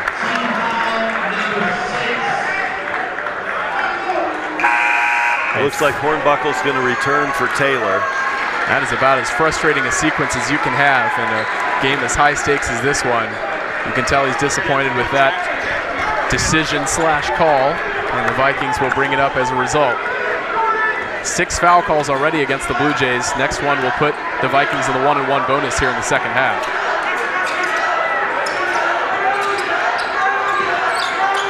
Chance for the Windy City team to go up by 2 possessions on this trip down the floor. Here's Marquise Jackson going to work. Comes off his foot, loose ball. Nearly forced a turnover there for Elmhurst, but North Park will keep it. Shamar Pumphrey blowing past his defender. Jordan Boyd with the tough big boy putback, and he'll go to the line for a 3-point play. That was again, Pumphrey puts the speed on, blows by Wallach. Zapinski comes over to help, but as soon as he comes over to help, he's out of position to box out Boyd, and Boyd crashing hard every time he sees Zapinski step over to stop the ball. Jordan Boyd listed as 6 inches taller than Matt Wallach. He's always going to be favored to win that putback opportunity. He timed his jump perfectly. His struggles from the free throw line continue, however, and the lead stays at 5 for North Park. Down into single digits on the clock here, under 10 minutes left to play. Timeout taken by head coach John Baines. He's asking for a full timeout, and Elmhurst will regroup down 5 here midway through the second. And Owen, we talked about this at halftime. Elmhurst really all week long in all 3 games, their game management has been a huge thing that stood out for us as we followed their progress through this tournament. We saw it in full effect last night against Wheaton, really never allowed the Thunder a chance to get back into this game. Now it's time to compliment North Park. They couldn't have asked for a better start to the second half. How have they managed to flip the script so effectively so far? Well, a huge part of that is simply Pumphrey's presence on the floor, right? You think about everything he does for them defensively, the chaos he creates, the turnovers that lead to runouts and easy baskets, and in the half court, his ability to get into the paint and make great decisions with the ball when he does. You know, in the second half, Elmhurst now 14 shots, 13 shots and 2 free throws. So 14 possessions have ended in a shot attempt. And for North Park, 18 shots, 6 free throw attempts, 21 possessions have ended in a shot attempt or a chance to score. That's a huge difference. 10 minutes into the half. It's a 14 possession pace, or a pace to have a difference of 14 possessions over the course of that. You want to see how do you go from down 5 to up 5 that quickly? You do it by taking 7 more shots than your opponent. Yeah, you talked about that last night in the win over Carthage, that built-in advantage that this North Park team carries, even though they aren't the most efficient team from the floor in terms of shooting. When you have that massive possession differential, common sense says you're going to get a chance to put points on the board, and we have seen that play out so far in this second half. John Itunis back on the ball for Elmhurst as the Blue Jays look for a response. North Park now in the 1-and-1 bonus for free throws in the second half. Elmhurst with just 4 foul calls drawn against North Park. And another one here against the Blue Jays as Ocean Johnson went up for that rebound. And I believe it was Marquise Jackson drawing the contact. And that's going to be Johnson's third. So Johnson and Hooker both with 3 for the Blue Jays. Van Landingham and Pumphrey both with 3 for the Vikings. But the Blue Jays on top of that have Pearson and Taylor now both sitting with 4. Coming back against a team as talented and as fast as this North Park side isn't easy anyway, and especially when so many of your key veteran players are in foul trouble. Definitely feels like an uphill battle for Elmhurst, even with them just trailing by 5 points. Entering a critical stretch of this contest. If North Park wins these next few possessions, it's going to be hard to see a way back in the game for the Blue Jays, even with this much time on the clock. Marquise Jackson misses the free throw, and we'll get a foul. I believe that's going to be on Jordan Boyd for an over the back on the rebound attempt. And that's a big break there for the Blue Jays.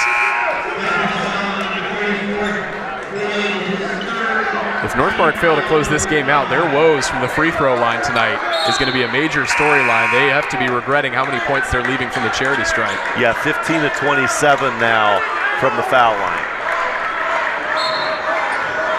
Wesley Hooker will inbound it underneath his own basket as Elmhurst looks to bring it up the floor.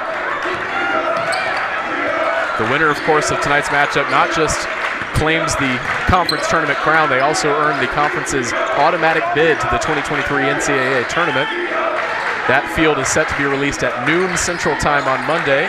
We can expect at least Wheaton and North Park to be included in that field, and Elmhurst has certainly strengthened their chances this week with 2 regionally ranked wins in the tournament, even if they do come up short here tonight. Jonathan Zapinski trying to ensure that they don't, but he comes up short on the rebound. And here is Adam Bolwa pushing the pace from North Park, coast to coast from the big man. What a possession by Bolwa. Holding off Zapinski underneath the hoop on one end, collects the loose ball, and brings it all the way down the floor for a big-time layup. The lead is up to 7 for the Vikings.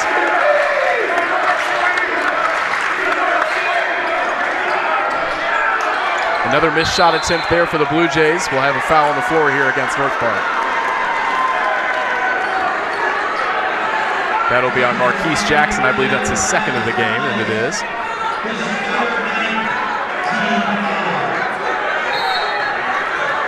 One more foul against the Vikings will put the Blue Jays in the shooting bonus for 1-and-1. Bad pass right there for Zapinski, looking for Ocean Johnson on the inside. Van Landingham was alert to it, came away with the turnover. Atmosphere levels rising here inside King Arena as both fan bases are urging their teams on. Oh, that's an unfortunate miss right there from Marquise Jackson. Explosive speed just to blow past his defender to the basket, but couldn't convert the layup. And down 7 with 8 minutes to play, Coach Baines has gone to his primary lineup. Certainly an experienced 5 on the floor right now for Elmhurst. Itunis looking to come up with another big 3, puts it long off the rim, and that's a nice rebound for North Park. Trying to further cement their advantage in this game before the upcoming under-8 timeout. Shamar Pumphrey slowing things down after some high speed and intensity possessions from the Vikings so far in the second half. Pumphrey will pull up for the step-back jumper, lethal.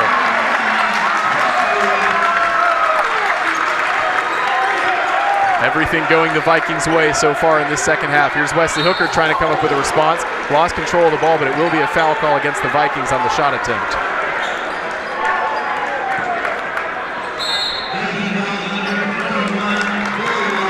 That foul is against Adam Bolwa, his first of the game. And that will take us to the under-8 media timeout. North Park creating some separation here in the second half, up by 9 against the 4th-seeded Blue Jays. This Blue Jays team 18-9 on the season, 8-8 in conference play. They were 10-1 in. I'm sorry, that would be. I'm adding their conference tournament wins, of which they've got 2. So they were. Or were they 9-1 in non-conference play? That sounds right. Math wasn't my strong suit in school. I'm going to trust you on that one. Well, if you throw out their 8-8 conference record, the rest of the games, some of which were conference tournament games, some of which were pre-conference games, 10-1 in those games. And you look at a team not, in the top 25 poll currently, but a team that in their non-conference season recorded wins by 29, by 36, by 28. I mean, you go through these, and they were just smacking people in non-conference play. And it came within 8 of a top 5 Christopher Newport team on the road. It beat Calvin, who's a top 25 team in non-conference play. This is an Elmhurst team that really went through their non-conference schedule like a warm knife through butter, got to conference play, took a couple on the chin, but we know this is a team that's capable of playing with and beating anybody in the country. Yeah, absolutely. The talent, the ability of this team has never been in question. It's just the consistency that they've struggled with. They had a puzzling 1-point loss up in Waukesha to Carroll in conference play just a couple of weeks ago, but really since then, they've notched it up a level. They lost the ensuing game after that Carroll defeat, but it was at home against North Park in double overtime, which is about as good of a loss as you can possibly have. And then they lost just a week ago tonight at home against Wheaton, who clinched the regular season conference championship all on their own on Elmhurst floor, and then they immediately made up for it last night, upsetting the Thunder here in King Arena. So even with those 2 recent defeats, this Elmhurst team seems to be rounding into form a little bit, and their success in the postseason over the last few years has been well documented. But they do face an 8-point deficit here. That's a big stand right there, though, as Miles Thomas draws the offensive foul against Marquise Jackson. Correction, that will be on Bulwa. That's his second. A high screen there. He was called for it. Just clipped Miles Thomas as he was going up against Jackson. Both teams on 8 fouls now in the second half. Big trip down the floor right here for the Blue Jays as they look to cut into this North Park lead. Miles Thomas looks inside for Zapinski. Out-fought right there for the ball. That was good defending from Quillen Dixon despite the size mismatch. Marquise Jackson into the lane, hands off to Bulwa. Dixon trying to turn it into points on the other end, and he does! And one, and look at his teammates mobbing him on the bench. That is a big-time shot from the junior out of Rockford. That stretches it to 11 with a chance to push it to 12 from the foul line. And Hooker's 4th foul. It's too early to designate that a dagger kind of play with this much time on the clock, but it has that feeling, especially when, as you say, it involves a player as good as Wesley Hooker having to sit on the bench now. Well, it's certainly a play that moves the game to territory it hasn't been in yet, which is a double-digit lead. And we saw this from the Vikings in the second half yesterday against Carthage. It hasn't quite reached that level of comfort yet in terms of score differential, but it was a hard-fought, close game in the first half, and then after halftime, North Park just hit another level and blew the game wide open. They are threatening to do the same here inside King Arena in this second half. They now have a 12-point lead over against the 4th-seeded Elmhurst Blue Jays. Their fans are making some noise, having made the trip from the Windy City. Pearson thought about the 3-point attempt instead, goes inside, and it's another turnover forced by this North Park defense. Adam Bulwa will slow it down. And the clock is now on the side of the Vikings. They can afford to run some time off of it on their possessions down the floor now. Shamar Pumphrey pulling up for the long 3, in and out.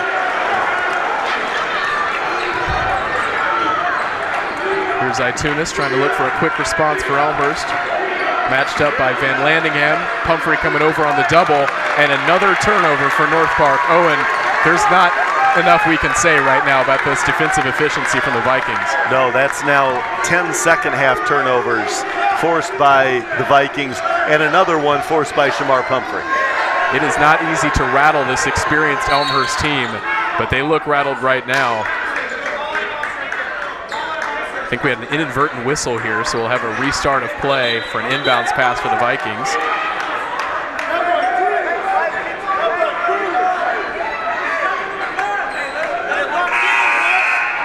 And Wesley Hooker will check back in with his 4th foul, so Coach Baines taking a little risk here to get one of his veteran leaders back on the floor. Still over 5 minutes left to play in this game. We'll see how he manages the foul situation. Chance for North Park to stretch the lead to 15 on this trip. Marquise Jackson trying to do just that, but he airballs it.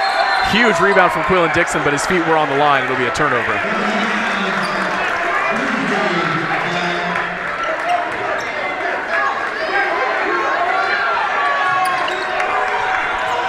Long inbounds pass up ahead to Ocean Johnson as Elmhurst looks to run in transition. Tough layup, can't get it to fall. Elmhurst just can't buy a basket right now. Zapinski fighting for a rebound, body's hitting the floor, and it will stay with the Blue Jays.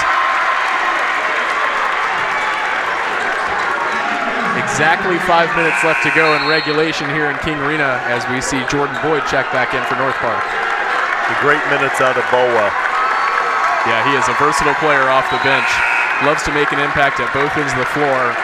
He's been a standout performer even amongst this talented roster for North Park this weekend here in Wheaton. Dixon also checking out for the Vikings, having made an impact off the bench. That's a nice basket right there for Itunes. Elmhurst fans still making some noise. They still believe, cheering their team on here as they try to mount a double-digit comeback down the stretch. Coach Baines all the way out on the court now, trying to organize his defense, get his guys to focus up. Marquise Jackson blowing by Tegan Pearson, leaves the layup short. Big rebound there for Zapinski. That was Boyd and Jackson both with hands on the rebound. Neither of them came up with it, and it landed in Zapinski's hands. Zapinski has been very quiet on the offensive end. We barely called his name at all in terms of scoring tonight. That's a good rebound right there for Tegan Pearson, and a nice little 4-0 spurt here for Elmhurst. Pearson also playing with 4 fouls. Him and Hooker getting some minutes here despite their foul trouble. And he is making an impact down the stretch for the Blue Jays as they look to mount this comeback.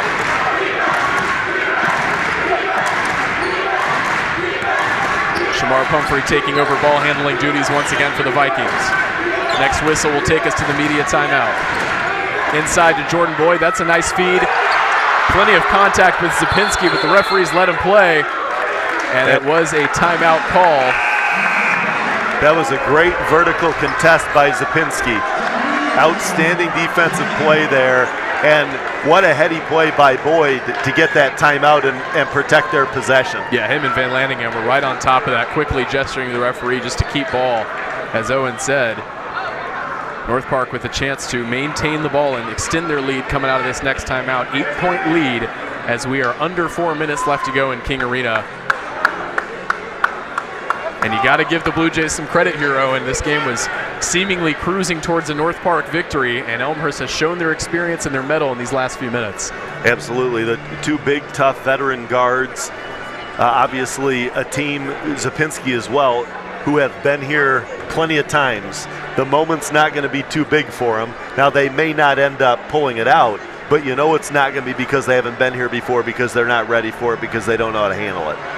That's a great point. Plenty of experience and game-tested, battle-worn ability on this Elmhurst roster. As Owen said, this Blue Jays team coasted to a smooth CCIW Tournament Championship win a year ago in Bloomington over the North Central Cardinals. They are in for much more of a fight here tonight against this North Park Vikings team.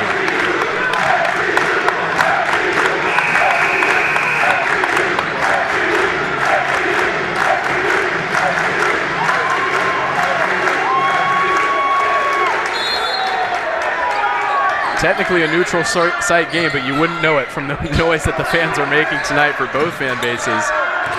Great attendance here in Wheaton for these 2 local schools. Shamar Pumphrey driving into the lane, kicks it out to Van Landingham, gets Ocean Johnson off his feet, drives in, tries to lay it off the glass. Jordan Boyd with another big boy rebound. Got the ball wrapped around Zapinski, and then Zapinski blocks his shot. A wild sequence underneath the basket, but the Vikings will take it as it eventually results in a rebound. Shot clock winding down. Here's Shamar Pumphrey with 3 seconds to get the shot up. Jalen Boyd for a big-time 3-pointer, leaves it short though, and Jordan Boyd will be whistled for the offensive foul on the box out. What a pass by Pumphrey, though, to find Boyd off of that play. You see Pumphrey again twice that possession, getting into the paint, drawing defenders, and finding the open man. Created 2 great shot opportunities for his team. Yeah, I think everyone in this gym expected Pumphrey to take that shot with the clock winding down. Instead, he kicked it out to his team's leading scorer, who has gone quiet in these last few minutes. We haven't called Jalen Boyd's name too many times. Jordan, excuse me, Owen, you go ahead. I was going to say, that's a sort of unselfishness that can permeate your team, right? I mean, Pumphrey, the 4th leading scorer on this North Park team, 12 points a game, but 129 assists, really setting the tone for how they play at that end of the floor. Head coach Sean Smith leaving Jordan Boyd in the game here with his 4th foul. 3 minutes left to play in regulation as Zapinski looks to make the 2nd free throw, and does. The lead is down to 6 for North Park. Big trip down the floor for both teams right here. Critical stretch of the game. North Park less than 3 minutes away from earning their first conference tournament crown, but they're going to have to do it the hard way as Elmhurst is up for the fight. Here's Jordan Boyd driving in against Zapinski. He got the step on the big man, but leaves the layup short, and it will be another defensive stand for the Blue Jays. Here come official. Looks like the crew's going to discuss the out-of-bounds ruling here. And they changed their mind. That's a good call, Owen. A big break there for North Park. We'll get a look at the replay. And I wonder if they say that hit Wesley Hooker's hand, because it sure looked like Jalen Boyd got the touch. Yeah. Yep, it looks like Kevin Motter had a pretty good look at it from this angle. Even with the replay capabilities that we have here on the table, it was hard to tell exactly who that ball came off of. And that is certainly an influential call at this stage in the game, so North Park will be thanking their lucky stars for that one. Here's Shamar Pumphrey as the play resumes. Turnaround jumper is nearly a deadly execution from Pumphrey, and it is an effective putback for Jalen Boyd, making his presence felt on the offensive glass. That is a big break there for North Park, getting the flipped out-of-bounds call, turning it into points. Here's John Itunis, open 3 in the corner. It won't matter. We have a foul call against Marquise Jackson underneath the basket. Yep, on the pass. That was a grounded in the arc call. And again, really no 2 ways about that one.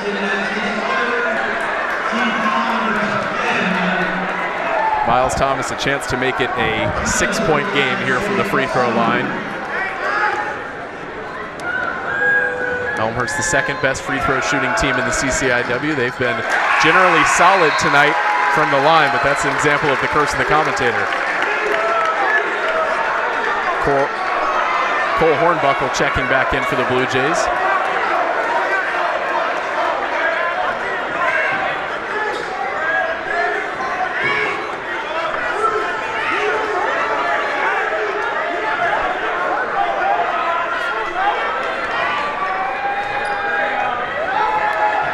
Miles Thomas will try to avoid. Oh, and you're going to have to walk me through this one. I'm not quite sure what we just saw. It looks to me like a double technical. I did see him tee someone up, and he pointed both fingers, so. We've got a technical on 1 for North Park.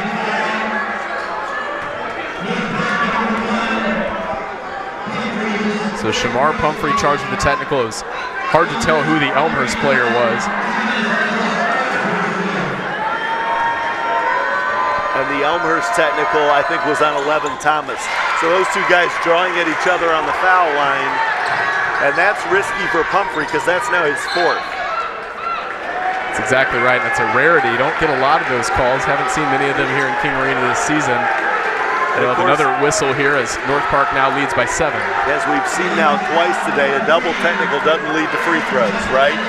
It's essentially offsetting penalties would be the term they'd use in the NFL. So you've got the double technical. Both players get a foul assessed. They get an additional personal, but no free throw shot. And again, the risk for Pumphrey, he's played 18 minutes without picking up his 4th. There he got it. Jordan Boyd gets one to go from the free throw line.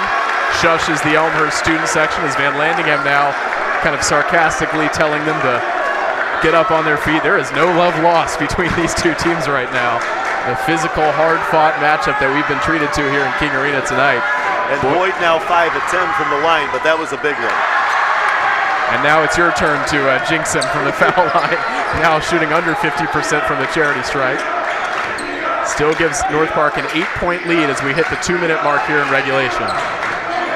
Both teams in the double bonus now. Nice backdoor pass to Itunes. Nice extra pass to Wesley Hooker underneath the floor and a big basket for Elmhurst.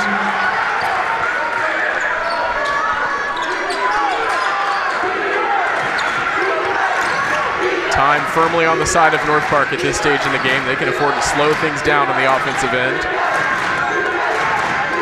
This is a huge defensive stretch right here for the Blue Jays. We'll see if they can come up with a stop or if North Park can place one hand on the trophy.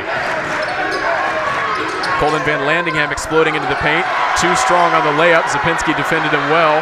Elmhurst with a chance to run. Nice bounce pass here to Ocean Johnson, and the Blue Jays are back in the game.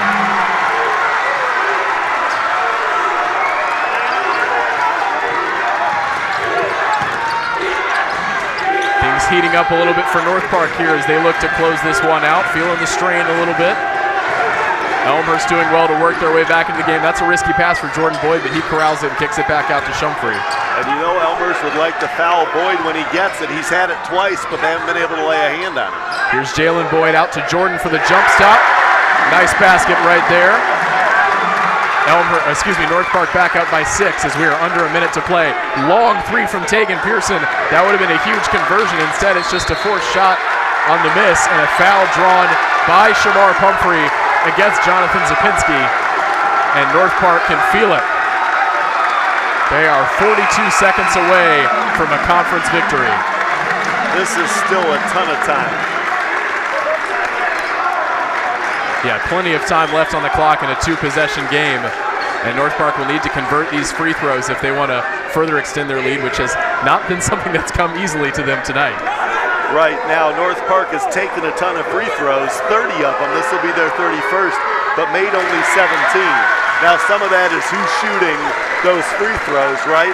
If Elmhurst can be selective and has a chance to put the people on the line they want to, 42 seconds is a ton of time in an 8-point game.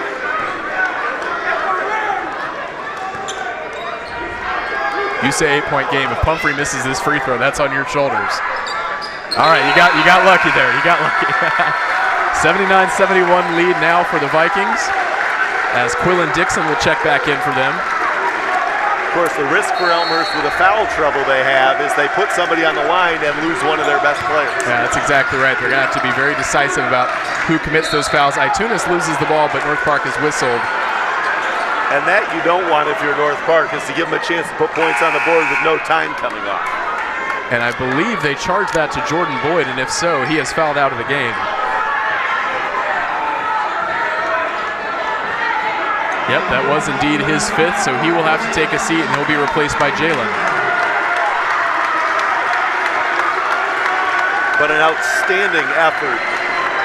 Absolutely outstanding effort today. Jordan Boyd had an all-impact kind of game, making his presence felt on both ends of the floor. He can be very satisfied with his performance this evening. Itunes makes the first of 2 free throws. 11 points, 5 rebounds, but 4 of those rebounds on the offensive end. Yeah, he did a good job of using that size advantage when Zapinski switched off of him. Picked his moments, came up with some big rebounds, as you said, especially on the offensive glass. Itunes will look to make both free throws here, and does. Lead is back down to 6 as Reese Taylor checks back in off the bench for Elmhurst.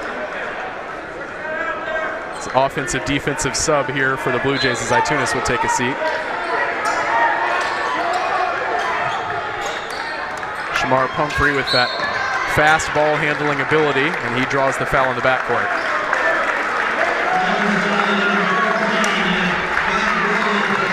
So to your point, Owen, Matt Wallach, whistled for that last foul. That's only his 3rd, so the right guy taking the hit there for Elmhurst. But Pumphrey also not the guy you'd like to put on the line, 75% from the year. Better choices are Jackson at 58, Jordan Boyd now fouled out at 51, Balwa at 58. Even Jalen Boyd at 67 is a better choice. But if the ball comes to Pumphrey, he's not going to give it back up. That's exactly right. North Park knew what they were doing, inbounding it to their number 1 on that last pass. Pumphrey trying to extend the lead back up to 8, and he does. 81-73 for the Vikings. 35 seconds left to play here in regulation. Hooker throws it away. Marquise Jackson comes up with the steal. Pumphrey splits the double team and nearly lays it in. That would have been the dagger if he had converted. Instead, Elmhurst will have a chance to push the pace.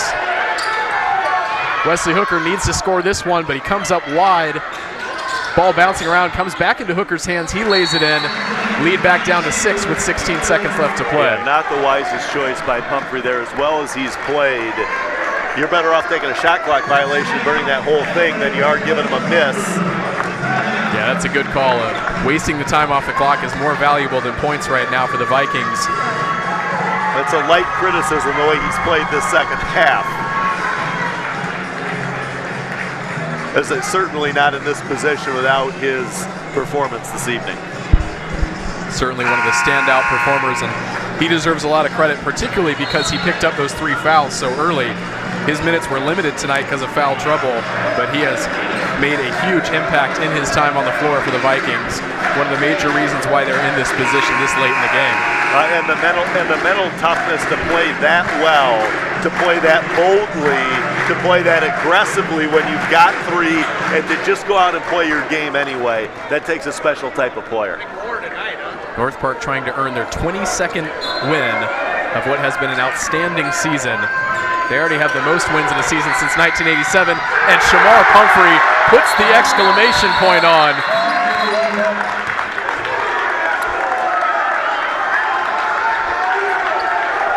We'll have a little delay here following that run-out dunk by Pumphrey, but it is an 8-point lead for North Park with 10 seconds. As the clock needs to stop on the made basket there, and it didn't, so they're making sure Elmhurst gets their due time. Now, the risk of that, of course, is now you've stopped their opportunity to counterattack against an unsettled defense, but got to correct the time. Yeah, that's good officiating right there. They do put a couple of seconds back on the floor. Reese Taylor will bring it up, hands it off to Ocean Johnson for the pull-up 3. Can't connect there. Ball will stay with the Blue Jays, but Elmhurst has run out of time here in King Arena.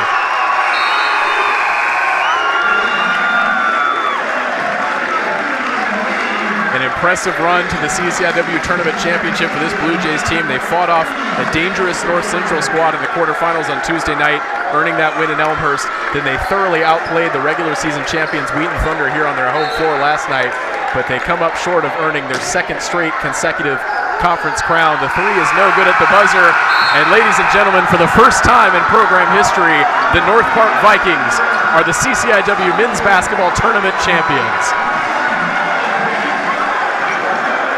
Oh, and this is some team we have watched blow through the competition here in King Arena. Yeah, and you think about where this program has come from. The marquee small college basketball program in the country in the 70s and 80s struggled through the 90s, spent a lot of the late 90s and early 2000s in the basement of the CCIW. Tom Slider led them back to a conference championship in 2017. Their only other conference tournament appearance saved the COVID year where all the teams made it. And in 1 year, the work Sean Smith and these players have done to turn around this team and get them back at the top of the conference, very, very impressive. Yeah, you can't speak highly enough of the job that head coach Sean Smith has done with this squad. The North Park Vikings take this one 83-75. They fight off the number 4 seeded Elmhurst Blue Jays in what was a competitive and fun CCIW Tournament Championship. It's been quite the weekend here in King Arena. We will let the pictures do the talking as North Park get the celebrations underway. It'll be party time in the Windy City tonight for this men's basketball team. For Owen Handy, I'm Gabriel Woodowis, signing off from King Arena. Congratulations to the North Park Vikings.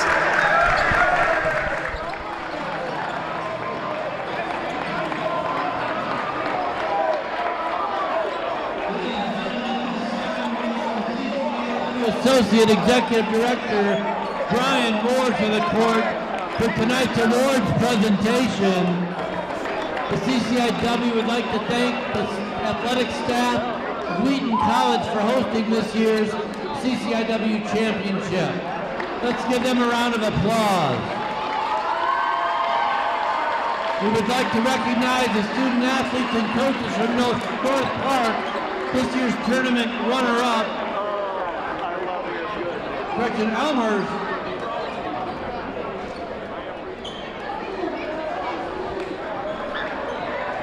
We'd like to recognize student athletes from Elmhurst, this year's runner-up on a great game and season.